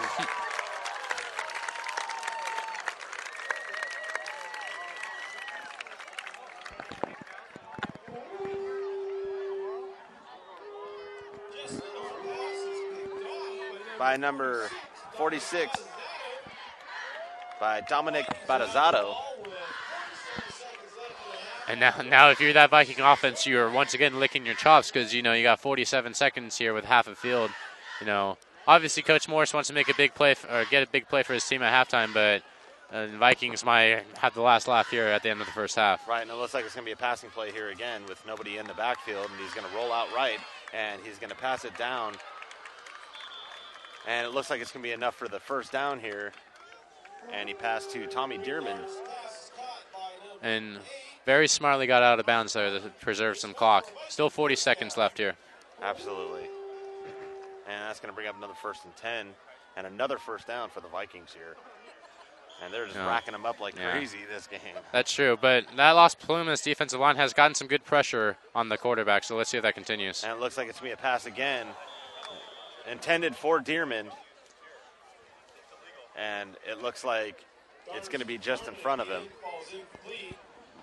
Yeah, just let him a little bit on that play right there. But it looks like they've been trying to hit that slant play for the last few times, so I'm sure they're going to try to dial it up.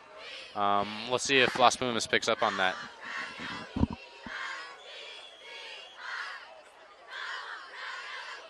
And we're ready for another pass play here. And he's going to fire it, and it's caught just about the first down marker.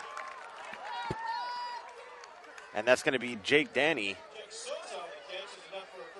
And the Vikings here are going to be going with a little hurry up. And they are going to hurry it up with 29 seconds here left in the half. No timeouts for Las Plumas. They can't stop the ball.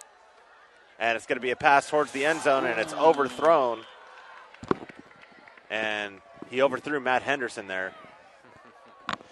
Still looking for that backbreaker to end the half, but if you're Las Plumas, that's really only your own fault because you've given them, quite a few opportunities here to score at the end of the half. Right, you've given them the yards on the penalties. You've given them the field position. Absolutely, but this defense really has bared down here in the last few minutes. And it looks like it's going to be a pass play again. They're going to look like to go for the touchdown here with 22 seconds left to go, and he drops back, and he throws it, and it's caught by Matt Henderson there. And it looks like it's going to be enough for the first down. And he got out of bounds, so it will stop the clock with 13 seconds left to go. And it looks like they're going to score a touchdown here. Yeah. Well, they could be looking to score a touchdown here. Absolutely. 13 seconds and 2 timeouts left as well. A lot of time here. And he's going to spike the ball to stop the clock here. About 10 seconds left in the half here. Kind of interesting to spike the ball there, even though you got those 2 timeouts in your pocket, but I guess if you had the 10 or 12, 1 timeout left.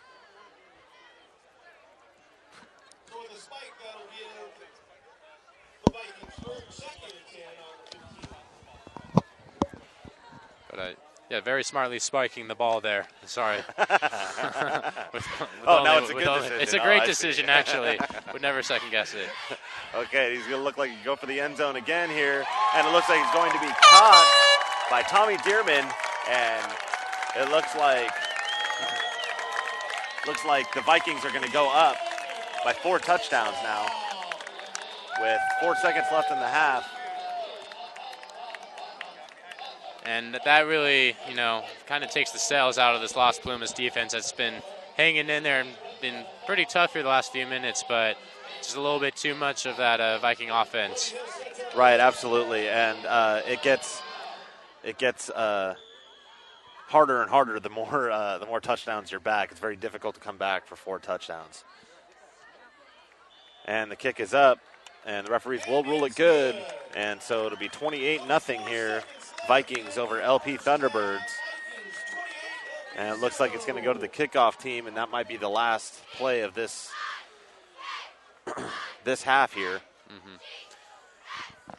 which has just been pretty much a drubbing on all facets of the team. Well, it hasn't been a very clean or efficient game. A lot of penalties, a lot of personal fouls, but for the most part, both teams have made mistakes, but the team that's really capitalized on it the most have been the Vikings, and the scoreboard really reflects that right now. And if you're Las Plumas, there are some good things to work on for the second half, but they're going to have to get it going in a hurry, or else this is going to be a laugher pretty quickly.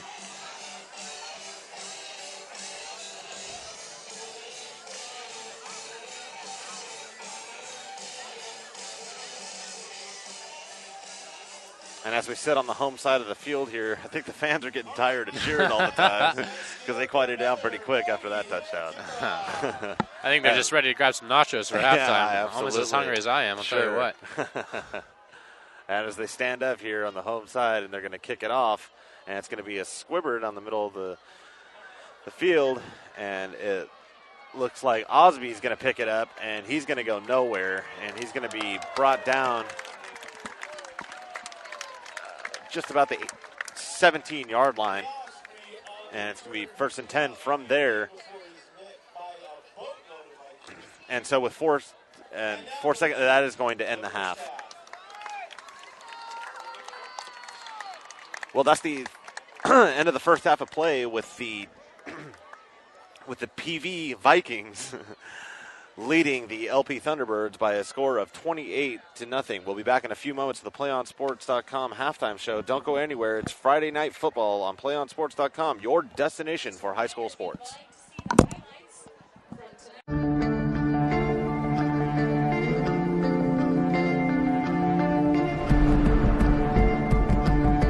One match away from immortality.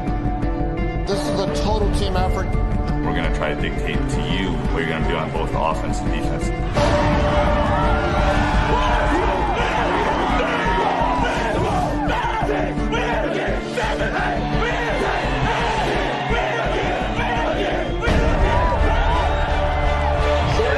going to come at you. One shot. Now it's time to put the hats on and go get some work done. So they're all going to look to make a statement early.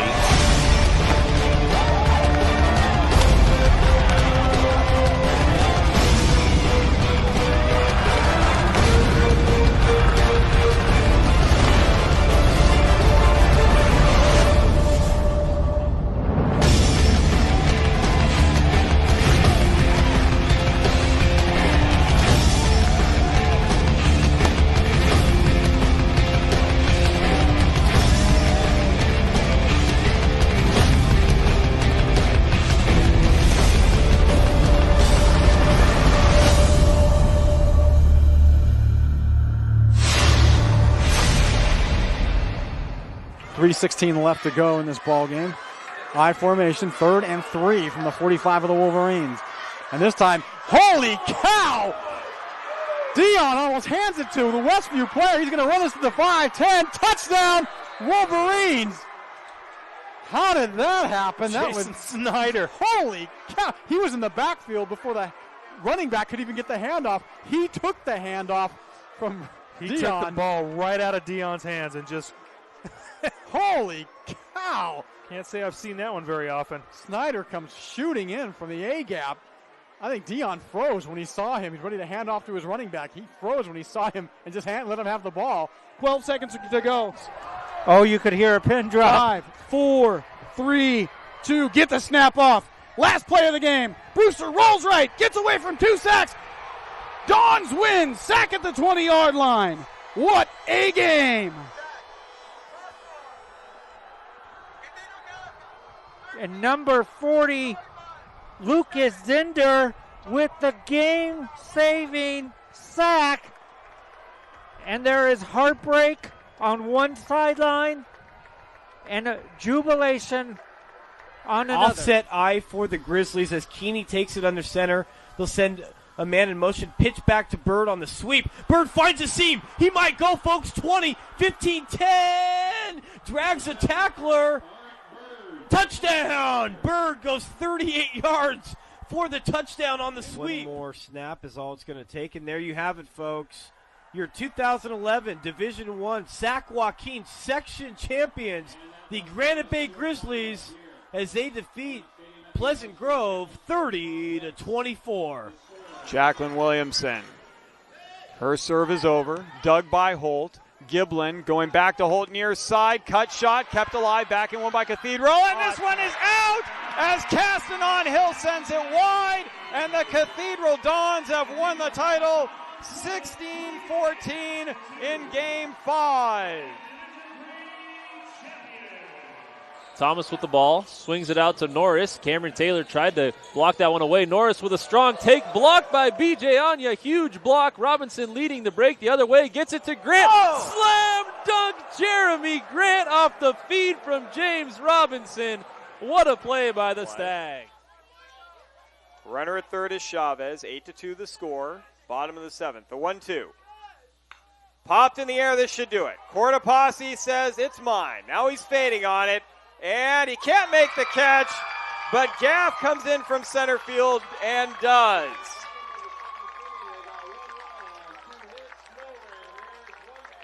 Congratulations to the St. Mary's Rams, a three-peat. They win it 8-2 against Franklin to take the series 2-0. This is time to run an offensive set that you've done all through the season in practice. Yeah, and you also, you get it to your hottest player right now, just like they're getting it to Eichhorst right here. He's going to try to create some space, find somebody on the backside that's open. Eichhorst flush out to the right. Oh, breaks free of a player. Eichhorst on his own. Shoots and scores. Bounces the shot home. Kuz can't handle the shot. Eichhorst takes off the shirt and the helmet. And how about that? Alex called it. Eichhorst, after sustaining the injury in the third quarter of play, has scored the game winner with 22 seconds gone in the overtime period. Dogpile on the field. Marin Academy take it. A fantastic finish to this game, and well, I hope his other ankle isn't hurting after this. Hancock to his immediate left. Two receivers far side, one near side. Hancock on a counter, right side. He's inside the 10. He bounces off a tackler at the 10, the 5. Touchdown, Helix. And behind Hancock, the field is littered with white jerseys on the turf. Wow. Hancock not to be outdone by his fellow playmakers on offense, put on a show on that short 12-yard touchdown run. Looked like he was down after 3 yards, just threw a defender on the ground. As sophomore Chris Carter steps under center in their tight wing formation. Lycos in motion. Second back through is Freeman. Freeman just knocking people over. Look at him run, breaks through, 4 tackles, and now it's just a foot race to the end zone. And Freeman's going to go the distance. Touchdown, Imperial, on the first play of the second half. 2nd and 6 for Imperial from their own 47. They're going to give it to Freeman again off the left side. And Freeman gets by one wave and down across the 40-yard line. Still on his feet. Look at him run down to the 20-yard line. One man to beat. Gets by him. Touchdown, Freeman. How did he do that? Holy cow. 64-yard touchdown run. His 5th of the game. Welcome to the PlayOnSports.com halftime show, coming to you from Asgard Yard here in Chico, California.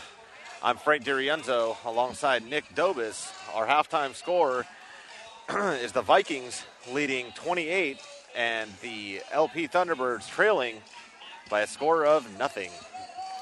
Yeah, and the scoreboard may reflect that it seems like it's been all Vikings, which for the most part it has been. They've been running the ball very effectively, keeping that Las Plumas defense offline, but both teams have had numerous penalties, which have given both teams a lot of opportunities for scoring positions. But the team that has capitalized it the most has been the Vikings. Las Plumas, they had a big momentum swing at the end of the first quarter with a couple sacks.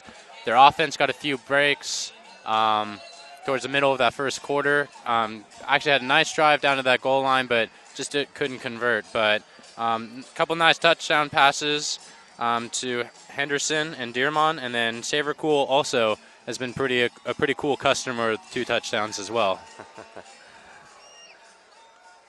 Yeah, and from what I saw in the first half there, it was LP just couldn't get it done. It was always something that happened to prevent them from either getting into the touchdown. It was that fumble right down there, and on the 1 yard line, and it's just always been something that just they've got shot in the foot and they can't make it. Yeah, absolutely. They tried to make something happen at the end of that second quarter right there. But what it really did, because they had a couple turnovers right at the end, it really gave this Viking offense fantastic field position to get 2 quick touchdowns. I mean, this could easily have been a 14-7 ball game at one point, but both teams are going to have to really clean up the penalties, but I think the Vikings can get away with it a little bit more now with a 28-point lead, where Las Plumas not so much.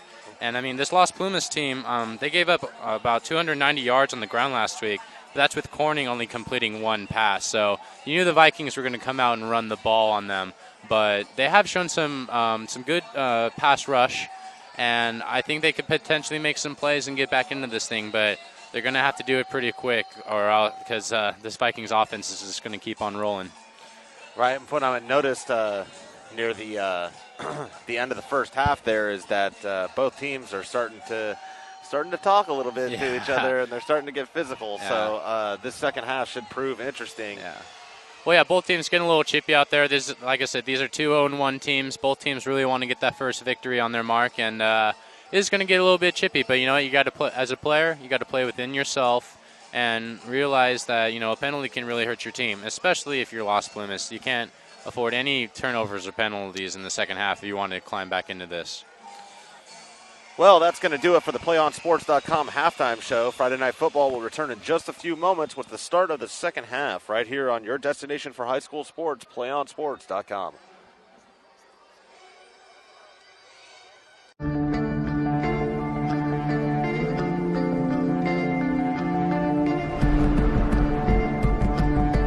One match away from immortality. This is a total team effort. We're going to try to dictate to you what you're going to do on both offense and defense. We're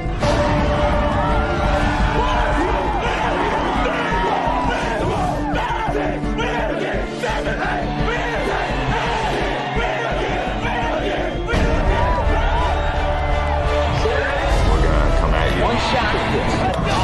Now it's time to put the hats on and go get some work done. So they're all going to look to make a statement early.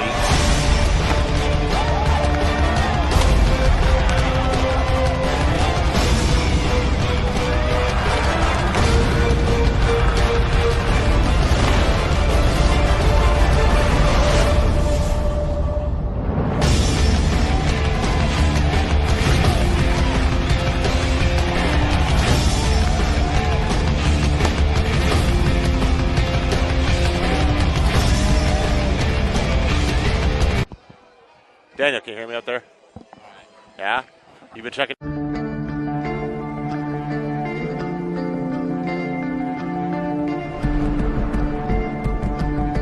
One match away from immortality. All right. Are we ready? You're watching PlayOnSports.com's presentation of Friday Night Football live from Chico, California, and it looks like we're ready here for the second half. No time to talk here. We just want to get the action rolling here. I always said less talk, more football anyway. Absolutely. So. With Brody Hill, he's going to kick off to start the second half here. And it looks like A.J. Cahey is going to have the ball here, and he breaks out to the outside, and it looks like he's going to be stuffed right here at about the 30-yard line or close to it. Some pretty solid field position here for the Thunderbirds. Start off the second half, which they need something really positive out here. And when I say positive, they really do need a touchdown in order to make this thing interesting. Absolutely, I completely agree. They have to score now. Yeah. Those first few minutes of any ball game are in the second half are usually a pretty pivotal moment. So we'll see how they end up here. And Little's going to fake to the right and hand it off to the left here. Yeah, they've been trying to run that trap play for most of the night, which has been kind of a feast or famine play. But I think that defensive line for the Vikings starting to sniff it out a little bit. Hey, Viking family, check your program number on the bottom left-hand corner. And as you can see on your screen, Carson O'Connell is doing some double duty here, not only playing center on offense, but is also playing that nose tackle position. And he is quite a load on either side of the ball. And right on, it looks like they're going to do a little end around here. And it looks like they're going to get to him in the backfield. And Benjamin Whitmore brought down.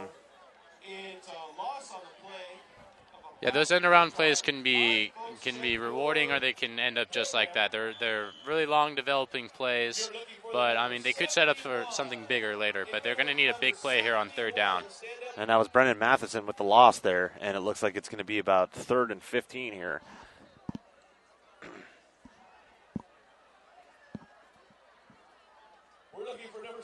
In motion. And it's going to be a play action over the middle, and it's going to be intercepted.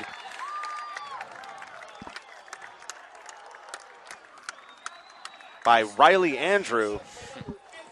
And he's going to bring it back down to the 15-yard line, and here we go again. Looks like the Vikings are in very good position to score yet again.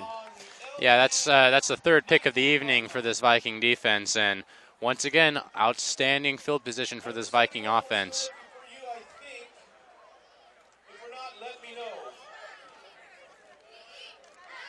And you almost kind of like personally want to root for this Las Plumas defense because they've had to work with a short field for most of the night, and that's very challenging for any defense on any level. Absolutely. And it looks like it's going to be an option, and he's going to toss it out to Sabercool. And Sabercool looks like he's going to be right around the 1st down marker down there. And looks like it depends on where they spot it. One of the more unique pitches you see right there. Looks like they lost a little bit of pitch relation, but Sabercool was able to make a nice catch on that spiral of a toss right there. Right. Well, it looks like it was an option, Yeah. but the linebacker snuffed it out, and with the cool head, Darms just tossed it out to Sabercool and picked up quite a bit of yards. Some very nice yardage. And that was a handoff inside yet again, and it looks like it's going to be enough for the 1st down. And it's going to be 1st and goal here on the 8-yard line, maybe even 9-yard line. And with 9:25 left here in the 3rd quarter, they're knocking on the door yet again. Absolutely. And this very well could be the final coffin in the nail. Still a lot of time left, but 35-0, and you haven't really done much on offense. It's got to be a backbreaker. And it looks like it's going to be a handoff here again to Sabercool, and he breaks off inside, and it looks like he's going to have enough for the touchdown here.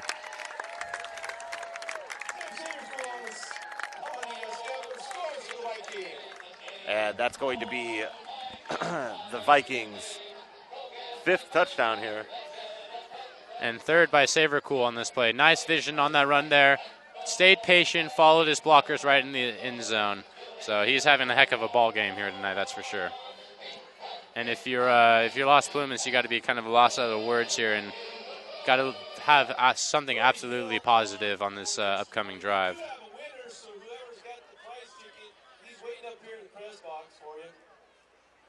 And here we go with Brody Hill yet again.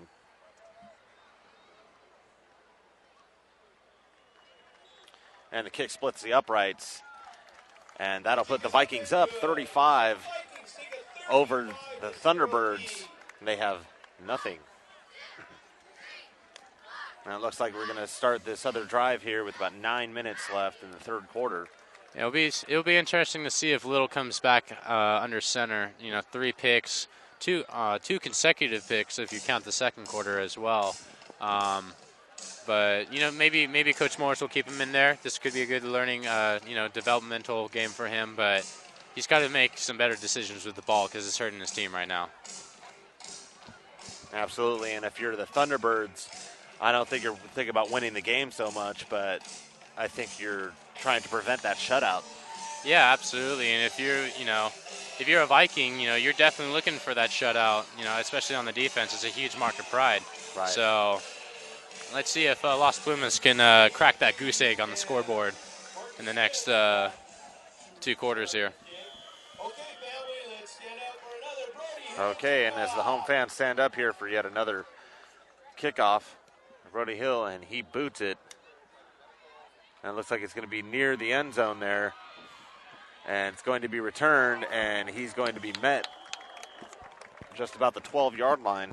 Very close to, actually, pretty close to a face mask right there. Even the home crowd kind of reacted negatively to that one. Yeah, that was A.J. Cahey.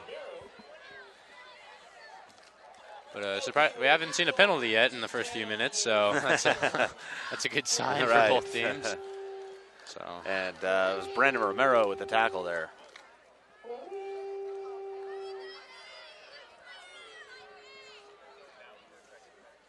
Yeah. And I think for Las Plumas to get back into this, they have to get something going on the ground right now as well, just to help out that passing game. And Jess Little's going to hand it off, and he's going to get a couple yards here. That's Osby yet again, Ronnie Osby. Yeah. And it looks like they're going to get a pickup of about 5 here. It's going to be 2nd and 5. It's about 8:30 left here in the third quarter. Yeah, and Osby's a pretty shifty runner. He likes to move, east to west, but I think sometimes he just needs to get, gun it north to south. He's got the speed to do it, and he definitely had the opportunity there with that hole, but he's a little hesitant on that run. And with the snap again, it looks like it's going to be a misdirection play for Osby, and he's going to get some pretty good yardage here, and he gets the first down and then some, and it looks like he's going to be brought down at just about the 30-yard line. Nice. And that was a nice little run there. Yeah, nice little run. Nice, good push by the offensive line. Still a faint pulse in this Las Plumas team. Even though a touchdown here might be irrelevant, but it could get this team going and get them back in this ball game. And could have a thriller of a second half, but that remains to be seen.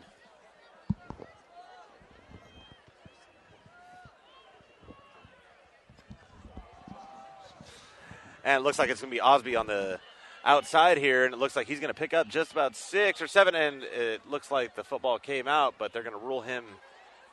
They're going to rule him down. There was a fumble on the play. Looks like the Vikings end up with it.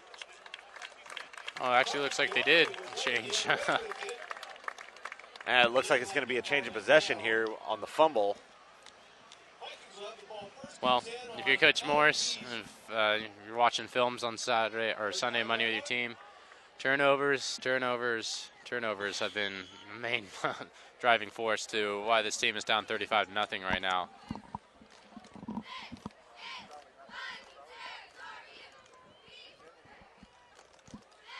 And here we go again with excellent field position with less than half the field to go for a touchdown. And it looks like he's going to hand it off to Savercool here again, and he breaks free and through, and it looks like he's going to have a touchdown. Oh, and that was Houston McGowan, excuse me. Almost looked like Savercool, though. Looked like his twin brother out there. Yeah, absolutely, and it looks like he broke just about 3 tackles there, and he runs it into the end zone, and looks like it'll be about a 35-yard touchdown run here, and it's 41-0 now. As this drubbing comes full circle here. Yeah, this is starting to turn into an old-fashioned woodshed beating at this rate.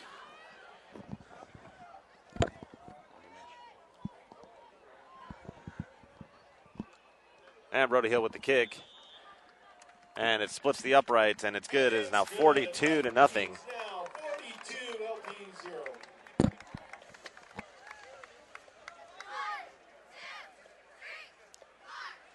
Well, if you're this Las Plumas team right now, you got to start thinking about with a 42-0 score. You're probably not going to be getting back in this ball game, but there's still some good things to build upon for next week. And it starts with cleaning up the offense, limiting the turnovers, and actually putting a positive drive together. Because they've opened up this half with 2 turnovers, and that's just not going to get it done in any stage of football. And it looks like when LP goes back to practice on Monday, it looks like they're going to be concentrating on fundamentals, and I'm sure they're going to be running. Absolutely, yeah, absolutely. Because I remember when I played, any missed tackle, any fumble, anything like that, I'm running. I'm running until I can't run anymore. Glad I didn't play for your coach, that's for sure. And the kick is off here. And it looks like it's going to be Marcus Smith with the return. And he comes up on the left side of the field, and he is hit pretty hard there. And it looks like he got up to about the 20-yard line. Marcus Smith on the return, picks up about 12 yards.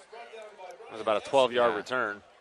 Well, unlike the Orland crowd who left after about the third or fourth quarter last week when the game was in hand, no one I don't think has left this this hometown stadium right here. And that's, I mean, obviously as a home opener, you know, you want to stay and relish this victory.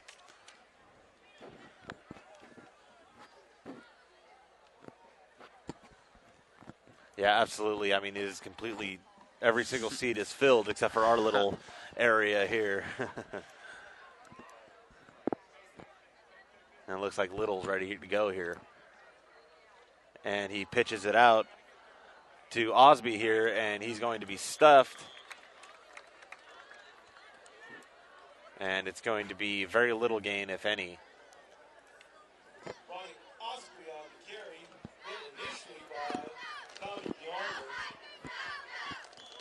And it looks like it's going to be no gain. And it's going to be 2nd and 10 here.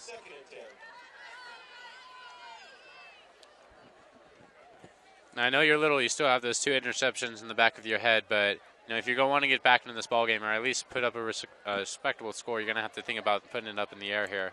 Something that's just making solid throws, don't force anything, just make the play that's there. And with that, he's going to escape the danger, and it looks like he's going to take it himself, and I don't think he got back to the line of scrimmage there, and another flag on the field here. Yeah, it looks like it's probably going to be a late hit, probably pretty close to out of bounds. It looks like, I couldn't tell who that player was, but it looks like he might have led with his head as well on that play. And we'll have to wait till the referee can make a ruling here. This Viking defense has not given up anything, not let up. They are still flying around, making some big hits, trying to preserve that 0 on the scoreboard.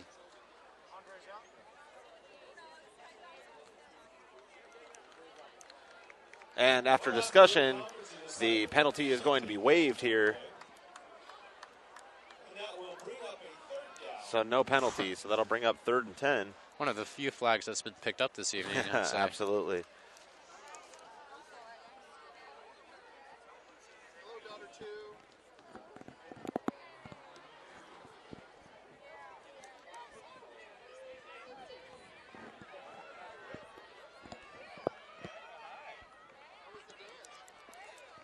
And I'm waiting around for the referee here. And looks like we're just about ready.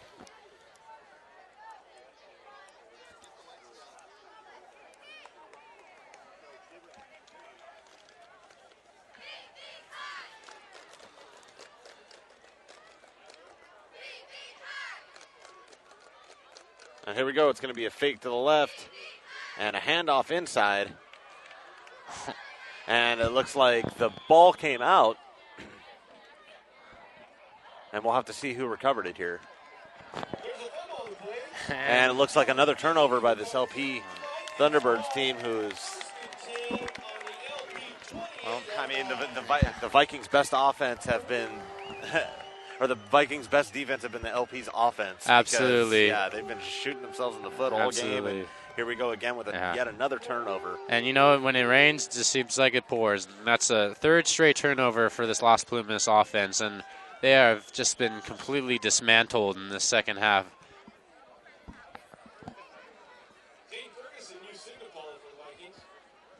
Dave Ferguson will come on here as a quarterback, and he runs to the left side, and he's not going to make it back to the line of scrimmage, and there is a flag on the play. Another flag after the play, and too, there's a flag well. after the play as well, so it looks like we're going to have 2 penalties here, and the referees are going to have to sort it out and let us know. There's that chippiness we were talking about at the end of the first half, and it looks like it's resurfacing itself. Obviously, a bit of frustration on the Las Plumas side.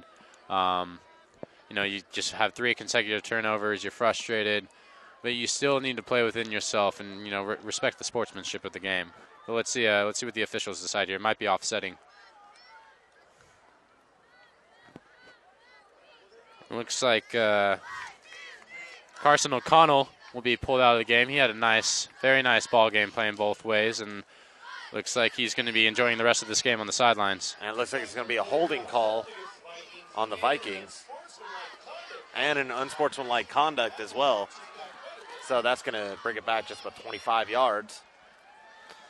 And vice versa, I was just saying, you know, you got a 42-0 lead. There's no need for you to, you know, talk back or, have any personal fouls like that. Right.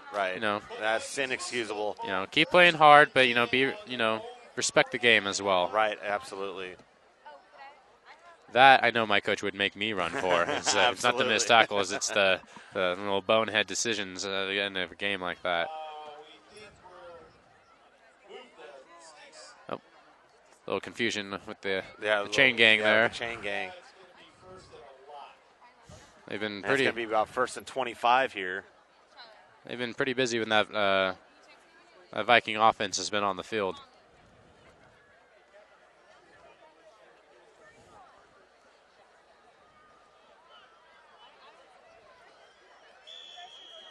Have it ready to go here with 1st and 30.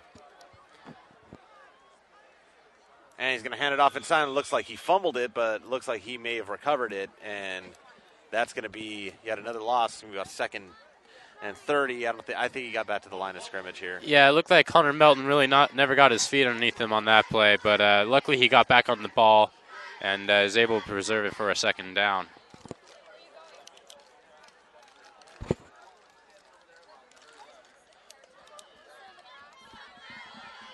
And Zane Ferguson looks like he's ready to go under center here. With 5:15 left in the 3rd, they're going to hand it off up the middle. And he's going to gain just about 8 yards or so, maybe even 7. And his helmet come off during that play. And that's Dominic Battezzato. These Viking running backs are not very big, but they've proven to pack a punch here. They've been breaking tackles and showing some nice speed around the outside as well. So it'll be fun to watch throughout the season. And as they're done with the huddle here, be ready to go on 3rd and 22. And they're going to hand it off here. And it's going to be a pitch left. And they maybe pick up 5 or 6 yards on the play.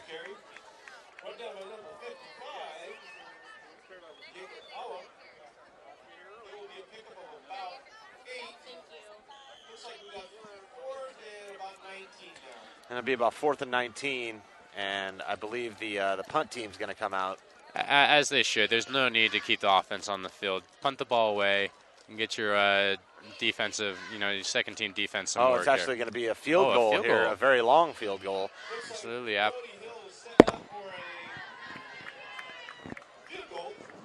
And it looks like it's going to be a long one. It's going to be just about a 54-yarder or 53-yarder. And they're going to take a timeout to think about it here.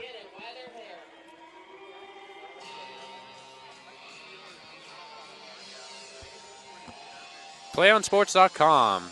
PlayOnSports.com is not only your destination for Friday night football action, but it is also the place for the most comprehensive coverage of high school playoff and championship events in all sports from across the country. PlayOnSports.com. High school sports lives here. And as we still await out the timeout here, Vikings up by a substantial amount here. It's going to be about 4th and 16, and they brought on the field goal team before they called that timeout. And if it were a field goal, it would be about a 54-yarder. It's too bad they don't have Aldrich Rosas, that kid from Orland last week. Oh, absolutely. AKA the boot, as dubbed by this by this broadcast team. He's got a heck of a leg, but let's see if this kid's got a leg as well. And he's gonna have to boot this thing. And Brody Hill with the kick. And it looks like it's going to be short as it hits the goal line and rolls back up to a referee. And so with 3:40 left here in the quarter number 3, LP will get the ball back on kickoff return. And we're just hoping they can probably score a touchdown here. And I think that's what they're hoping for, too. Right. As a team, and just work for something positive to look forward to build upon for the next game. And I think right now a touchdown would go a long ways for this Las Plumas team. But 3 consecutive turnovers, they're going to have to, they just need to stop giving the Vikings the ball here, especially with excellent field position. Right, and I think it's a matter of trying to stop the bleeding on on offense, and touchdown would certainly do the trick. Touchdown would go a long way. It doesn't seem like it, but it would definitely go a long way. And the quarterback drops the snap here and falls on it for, it looks like it's going to be about maybe a 1 yard loss.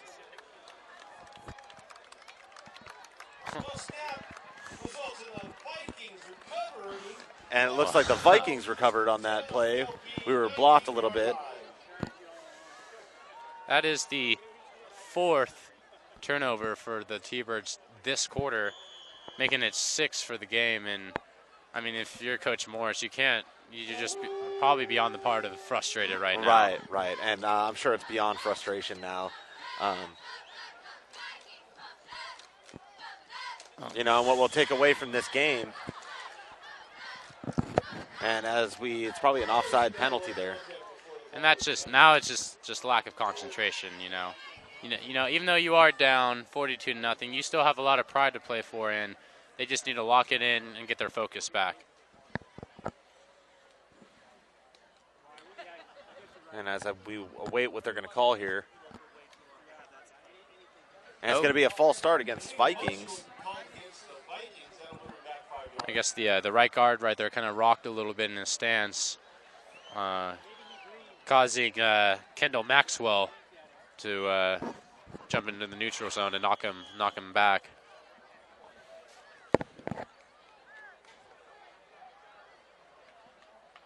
And we're ready here again with about 2:35 left in the third quarter.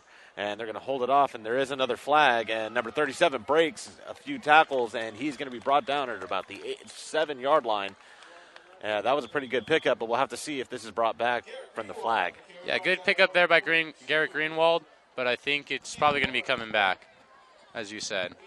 And like I said, too many penalties by both teams. Even though it doesn't seem like the Vikings are really affected by those penalties, they still need to clean it up if they want to be competitive. Right, and that's going to be a false start yet again for the second time here against the Vikings, and so that's going to, it's going to be about a 1st and 20 here, and the clock is still running down.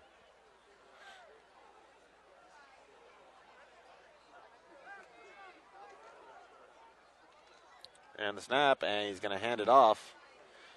And he's not going to get too far this time. And he pushes his way to maybe about 5 yards there. And it looks like that's Garrett Greenwald on the carry. And it's too bad. He had a pretty good carry the last one. It's just too bad the penalty brought it back. Yeah, that happens. But, as a running back, you're always looking forward to the next carry. And I'm sure he still has faith in the offensive line, which is, putting in a good amount of work tonight.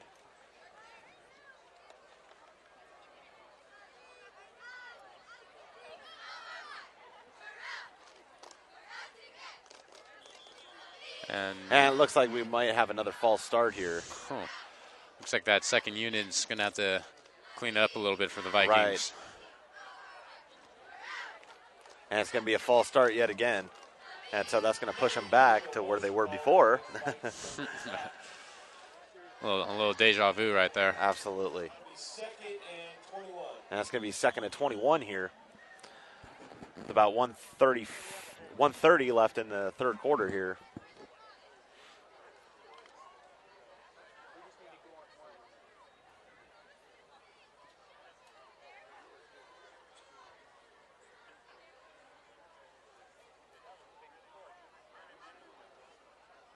And he's going to roll out right, and he's going to pass, and it is caught. And he's going to get down around the 15-yard line. Yeah, there hasn't been too many bright spots for Las Plumas, but Dominic Davis has actually had a pretty nice game. That's had a few sacks in the first half, and got some nice pressure right there, and it's really been a bright spot on this Thunderbird defense.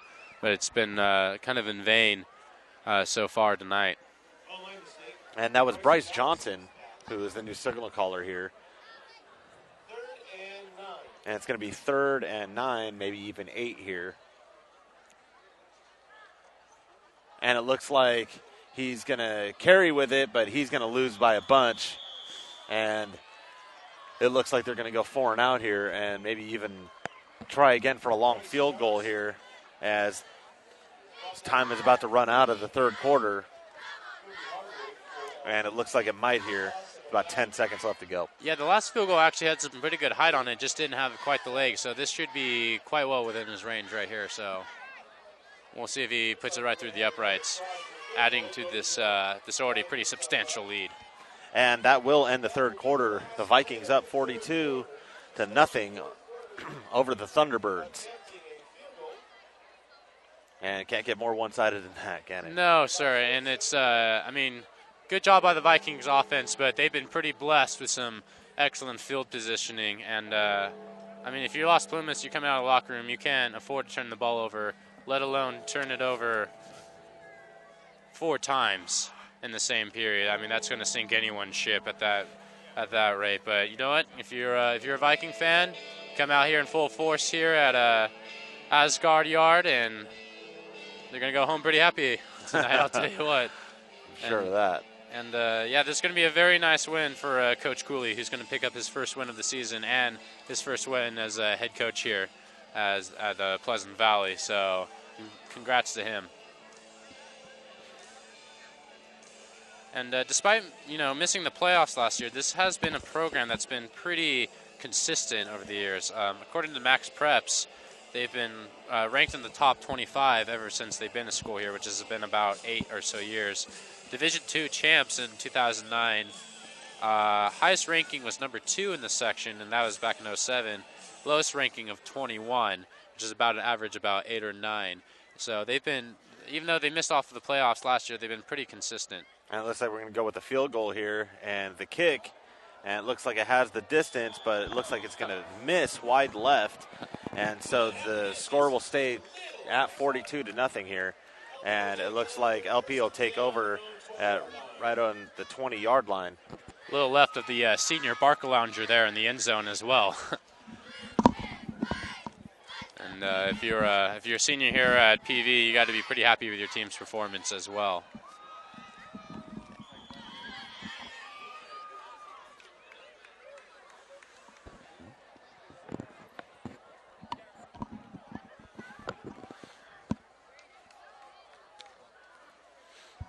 And here we go. LP's going to start again.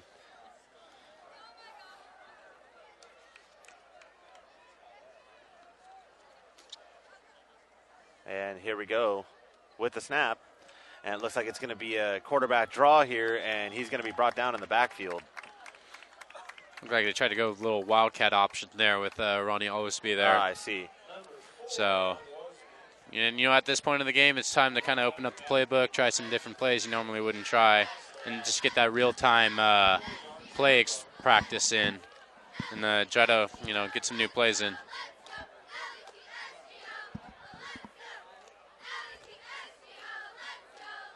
And as we wait for the play to come in here into the huddle,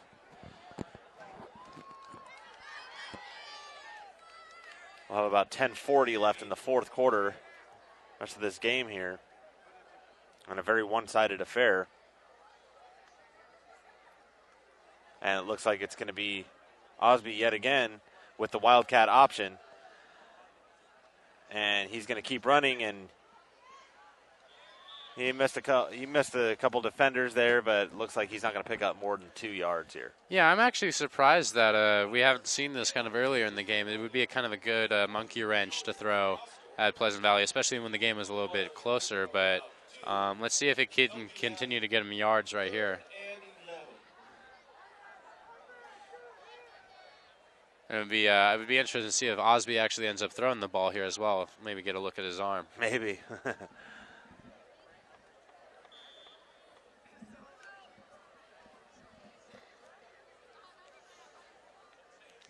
And it looks like it's going to be a timeout here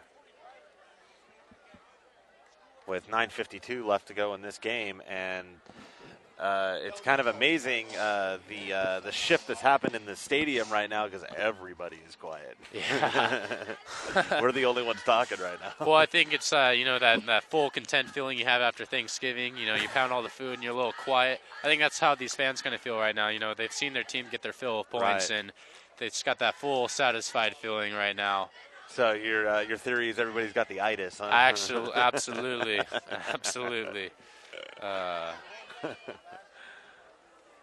Regardless if they're quiet or not, they have to be pretty happy with their team's performance here and getting the big home opener win here. Right, and they've done everything. They've turned the ball over. They've scored the points, obviously, and and it seems like every facet of their game is just clicking.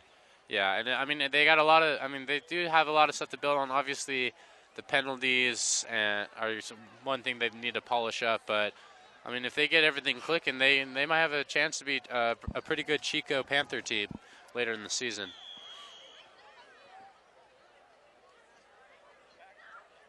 And back in shotgun, here's the snap, and it looks like he's going to run with it and option out, and they're going to lose a bunch here. And it looks like they're going to go 3 and out here yet again, and they're going to put it right at about the 8-yard line. Yeah, Jason Ogletree took quite a shot right there on that pitch, but luckily got it out in time. And punting team hasn't been too effective here for the Las Plumas, but hopefully they can get a decent punt here in order to force the Vikings at least to have okay field position, because they've been loving the field position they've had all night.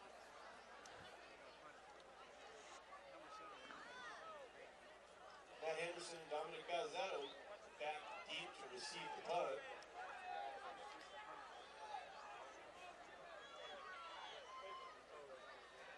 And the punt is away, and it's a good punt to about the 43-yard line, and he is going to return a bunch of yards here, and he's going to make it down to about the 25-yard line. And yet again, for the Vikings have excellent field position here in the fourth quarter. They do, but their second unit was far from polished, and their last drive they're only going for a field goal. So let's see if they can, kind of clean it up again and get a good, efficient drive like that first unit team.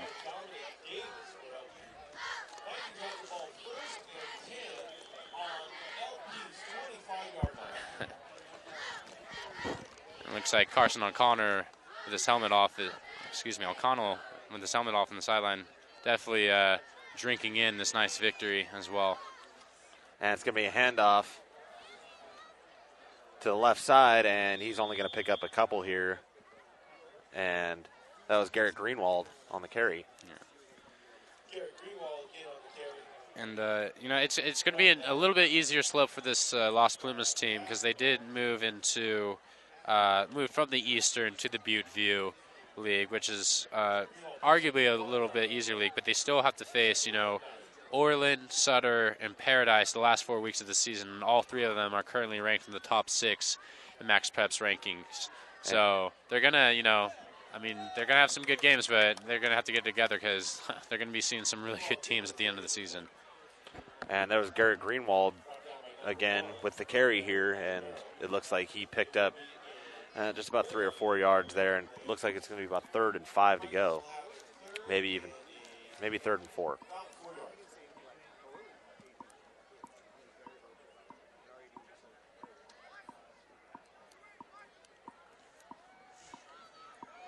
And a handoff again to Greenwald, and he's pushing forward, fighting for those extra yards, and he might have a first down here. It'd be interesting to see if the Vikings go for it here, because, oh, no, it looks like they got the first down, actually. And there's about 6:50 left in this game.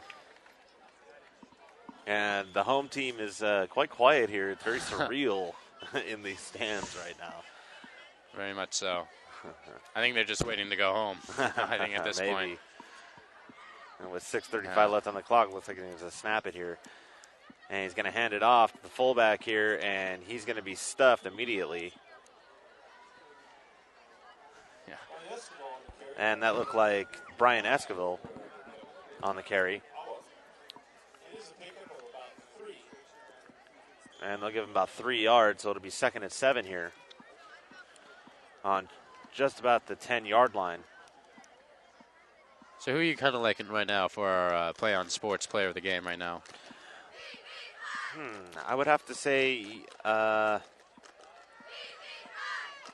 don't know. I'm going to have to go with the good old Sabercool, man. I think he ran really well tonight. He put up the yards. He's got the touchdowns, and I'm liking him for player of the game. And Sabercool does have a nice ring to it for the player of the game as well. Absolutely. But, yeah, he absolutely, tip of the cap to him. He had some really nice plays, and also that offensive line, which really showed up to play. Had a little bit of trouble with the pass rush a little bit, especially in that second quarter, but they really locked it in, and it's been all Vikings football ever since then. Yeah, and they have just absolutely dominated this game. And as the time continues to run down here, they're just trying to chew up as much of the clock as possible. And it looks like it's going to be a pass.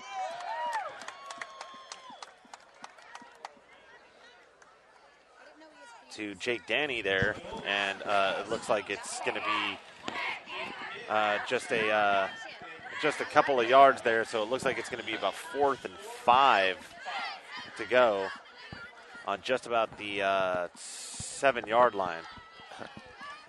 We just got mistaken for ESPN here in a broadcast booth. I don't know if I should tell the truth or just kind of let the lie lay a little bit, but I feel a little honored. They're not better. We're better. You're right. And with that, we have a little handoff here inside. And it looks like where they're going to mark it here. And it looks like they might mark it short of the goal line here, but that is enough for the first down. So it'll be 1st and goal here on the 1-yard line with Garrett Greenwald on the carry. Yeah, he was pretty convinced he had that touchdown there, but Sure. It looks like he's going to be just short, but I'm sure he'll get another chance here. Right, so did all the Vikings players. They all put their hands up for the touchdown signal, but to no avail. To no avail. But it looks like they'll have 4 chances to get it in here with about just under 4 minutes here left to go.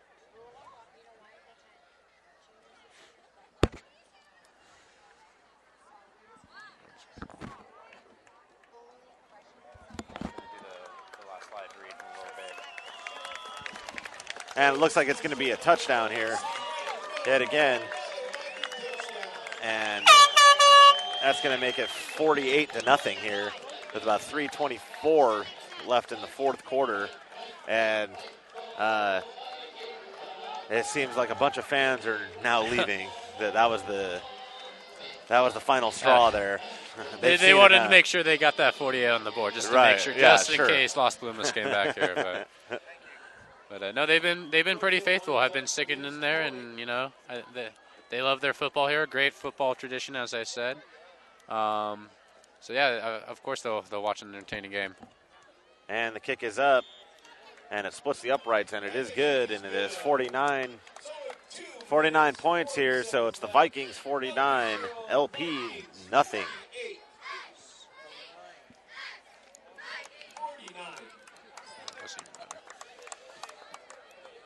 Well, if you're still sticking around, stay tuned for the Play On Sports postgame show, where we'll select our player of the game, as well as wrap up all the action from this ball game. That's coming up following the game on your destination for high school sports, playonsports.com.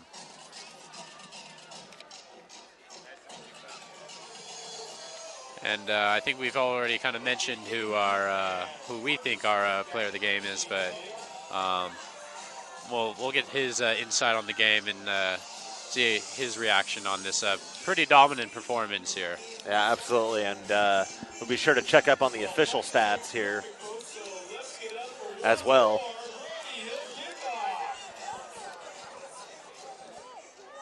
And yet again, the fans will stand up, the fans who are staying here, diehard fans.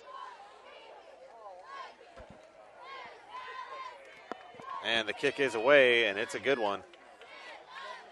Going to be caught about the 4-yard line and return to just about the 10-yard line, maybe even the 15. And LP takes over here with 1:25 left in the 4th quarter. Of course,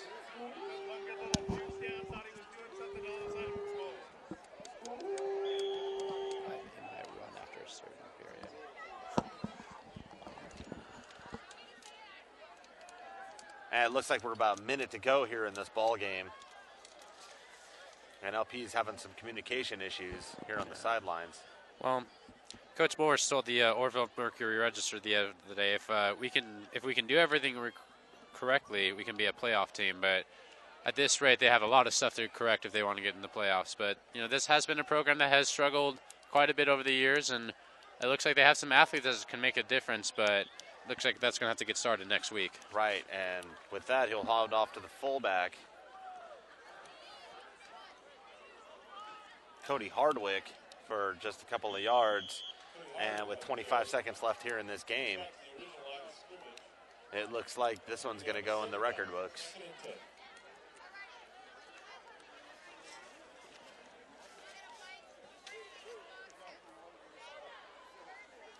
Well, Coach Cooley's got to be pretty satisfied with this one. In the article through the Chico ER, he said that he came to PV because it was the right school, the right program, the right community, and the right fit. And he's got to be feeling pretty right after this 42-0 victory right here.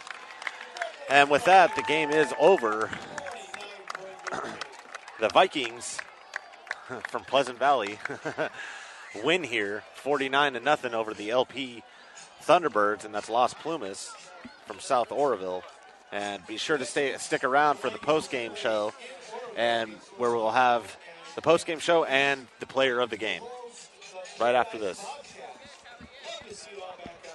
We can get a player up here. Oh, that's good stuff. All right, perfect. Prepare a Wiley Ballard graphic. Do you want me to start the stream?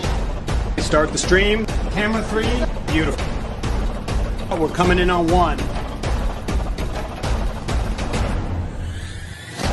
For more information on how your school can join the Play On School broadcast program, go to playonsports.com/SBP.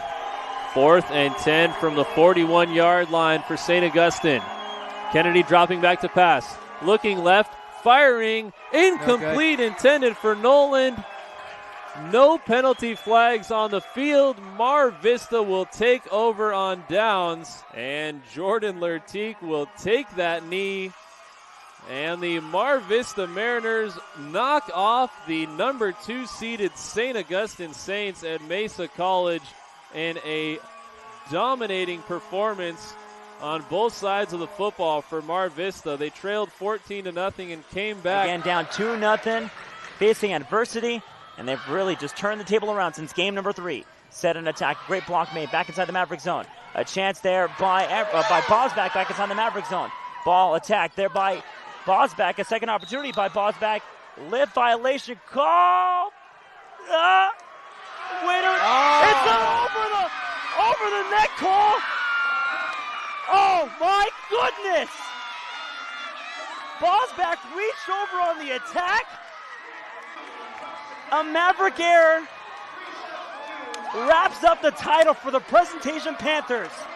A 15-9 victory in game number 5, and they wrap it up coming back from 2-0 down match-wise and take it 3-2. 36-35 and driving, and oh, baby! Shrigley with the jam, and it was with emphasis. And it's the foul, and listen to these fans. Do you know who's standing up right behind us? Tony Bland, who is the head recruiter for San Diego State. I think he's drooling. Somebody get that man a napkin. Quick score on this drive. There goes a handoff to Zeller, trying to go straight ahead, but he is met by Wool. Now he breaks out to the outside, gets across the 30, 35, on the right, 40, midfield. He's running down the sidelines. He's going to go all the way. As he's at the 10, 5, touchdown!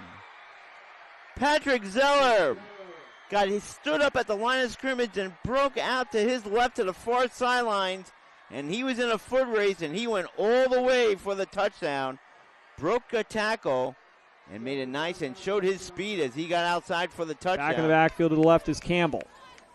Hernandez takes the snap, play action to Campbell. Looks down the field. Now here comes the pressure. He's going to be hit. He breaks the tackle, rolls left.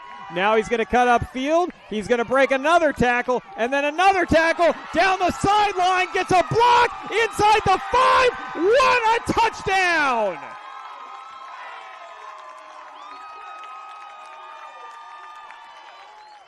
Hernandez goes 33 yards in spectacular fashion, breaking 4 tackles along the way, including 2 in the backfield, and Hilltop has tied this one up at 29. Grant with a big, strong defensive rebound. He brings it back down the floor again, and another slam dunk. Jeremy Grant can run the point, and he can fly. Huge dunk, 2 big dunks in the last Bullard minute. trying to close it out. Deep ball, up in the air, Cram. Bringing it back, Arbizo. Cram over in 3, free opportunity. Look for Rodabaugh, no, pass middle, Weimer! Ball game. 25-19. Foothill wins it 3-1. Because this kid has definitely proven that he can make things happen here in this ball game. They will go with him. Bula Graft on a stretch run, just breaking tackles. The little man is in the clear to Tory territory. The 25, the 20, the 10, the 5. Touchdown Knights. What a run, the freshman, Bula Graft. Ooh, I tell you what. There were at least 3 times on that run that he should have gone down or he should have been wrapped up. Missed tackles there cost La Jolla Country Day as Bula Graft, the freshman running back for Bishops, is able to take it in. And that was a determined run there, Andy. So 1st and 10. Brandon Lewis in the shotgun. Has time to throw. And he'll fire, and he has a mad diving catch. Did he hold on to it? He did. What a catch from Kendall Keys. And that may be the KBC Sports Player of the Week. What a catch he laid himself out there, and a great throw, as you said. Read it nicely, did Lewis, and really caught his receiver on the go, and just kind of put it out there right on the outstretch of his fingertips. He laid out, and he made a catch. 1-1.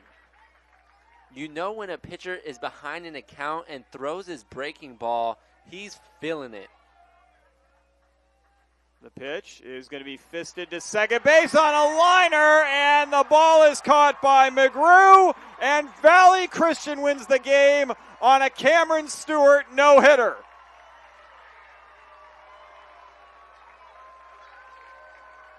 Wow, what a way to go out if you're Cameron Stewart. A no-no in the championship game. If there's scouts out there, they had to be impressed by this young kid's velocity, control, and breaking ball all worked well today. He had it going for this Valley Christian team. What a gem. He's going to give it to Tyree on an exchange against the zone, do a little 3-man weave. This is Tyrell back with it. Tyrell's going to go lob backdoor. Tyree Robinson with a flush. Now that was nice. Very nice design play. Uwaba back there.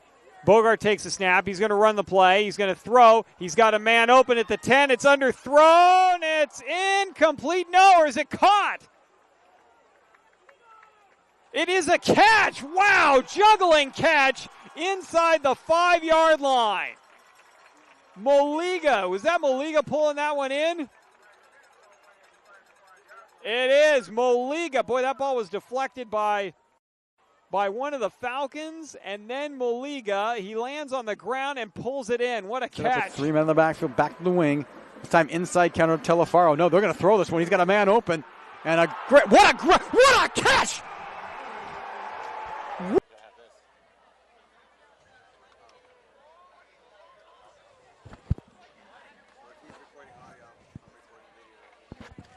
And welcome back to PlayOnSports.com, your destination for Friday Night Football here in the northern section. We are here with Sam Savercool, who ran for 166 yards and 3 touchdowns. Sam, I know you...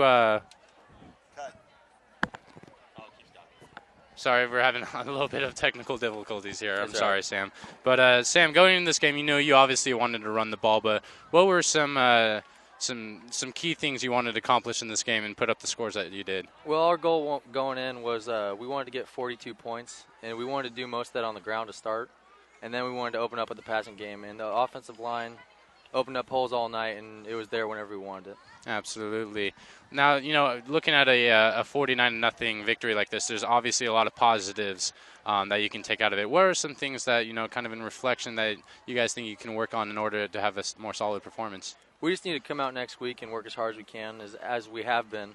And we need to do the same thing every week. Our goal is 42 points every week, and we strive to get that. All right. What about now on the defensive side?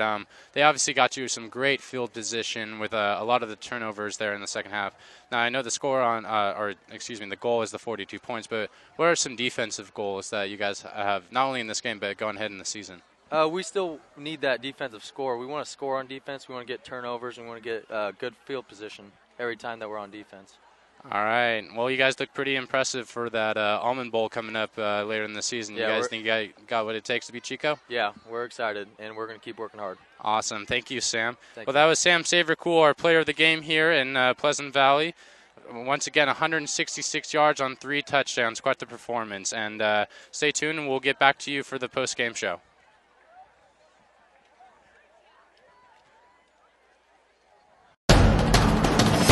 We can get a player up here. Oh, that's good stuff. All right, perfect. Prepare a Wiley Ballard graphic. Do you want me to start the stream? Start the stream. Camera 3. Beautiful. We're coming in on 1.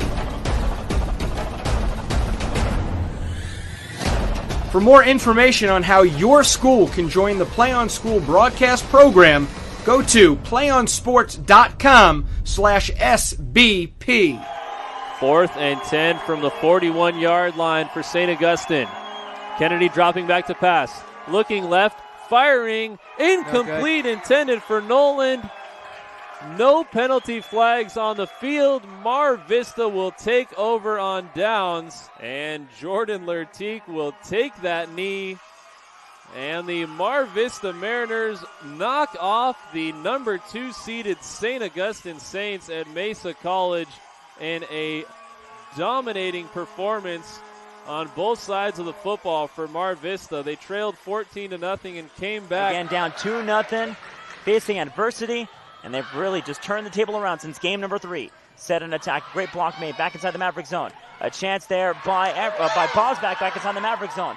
Ball attacked there by Bosback. A second opportunity by Bosback. Lip violation call. It's over the neck call. Oh my goodness! Bosback reached over on the attack. A Maverick error wraps up the title for the Presentation Panthers. A 15-9 victory in game number 5, and they wrap it up coming back from 2-0 down match-wise and take.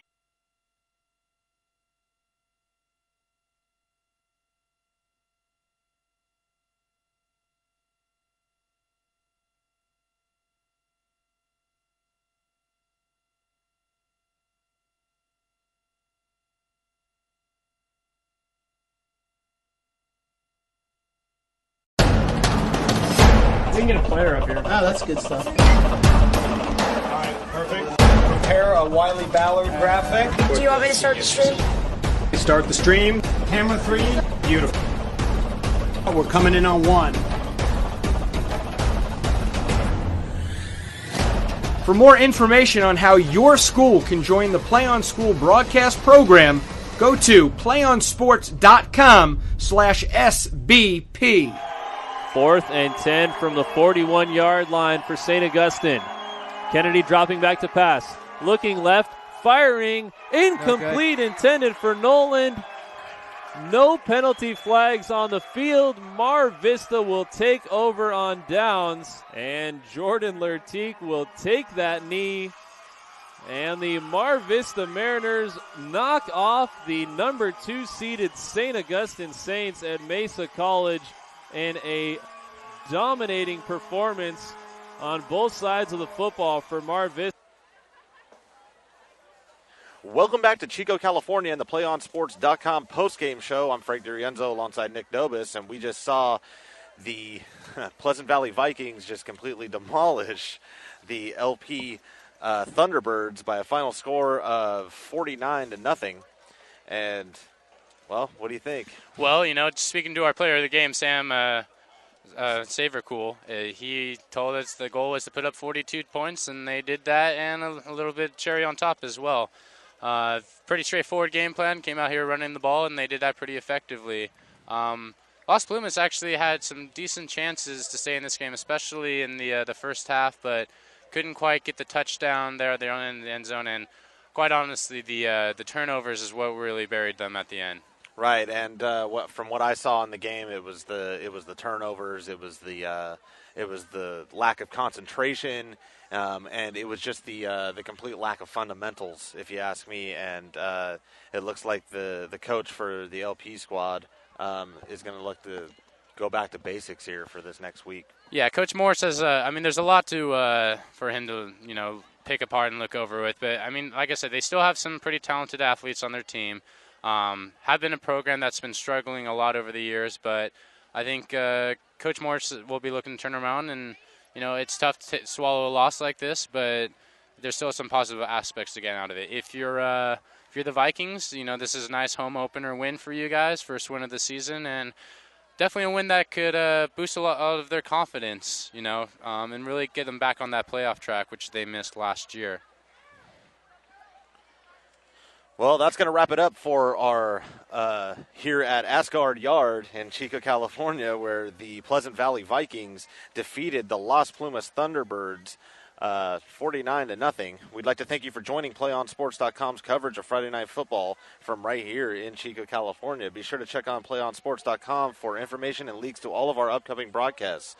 For our producer, Ron Borges, and our videographer, Daniel Luna, and my partner, Nick Dobis, I'm Frank DiRienzo saying so long. We hope you'll join us again next Friday night on your destination for high school sports and Friday Night Football, PlayOnSports.com.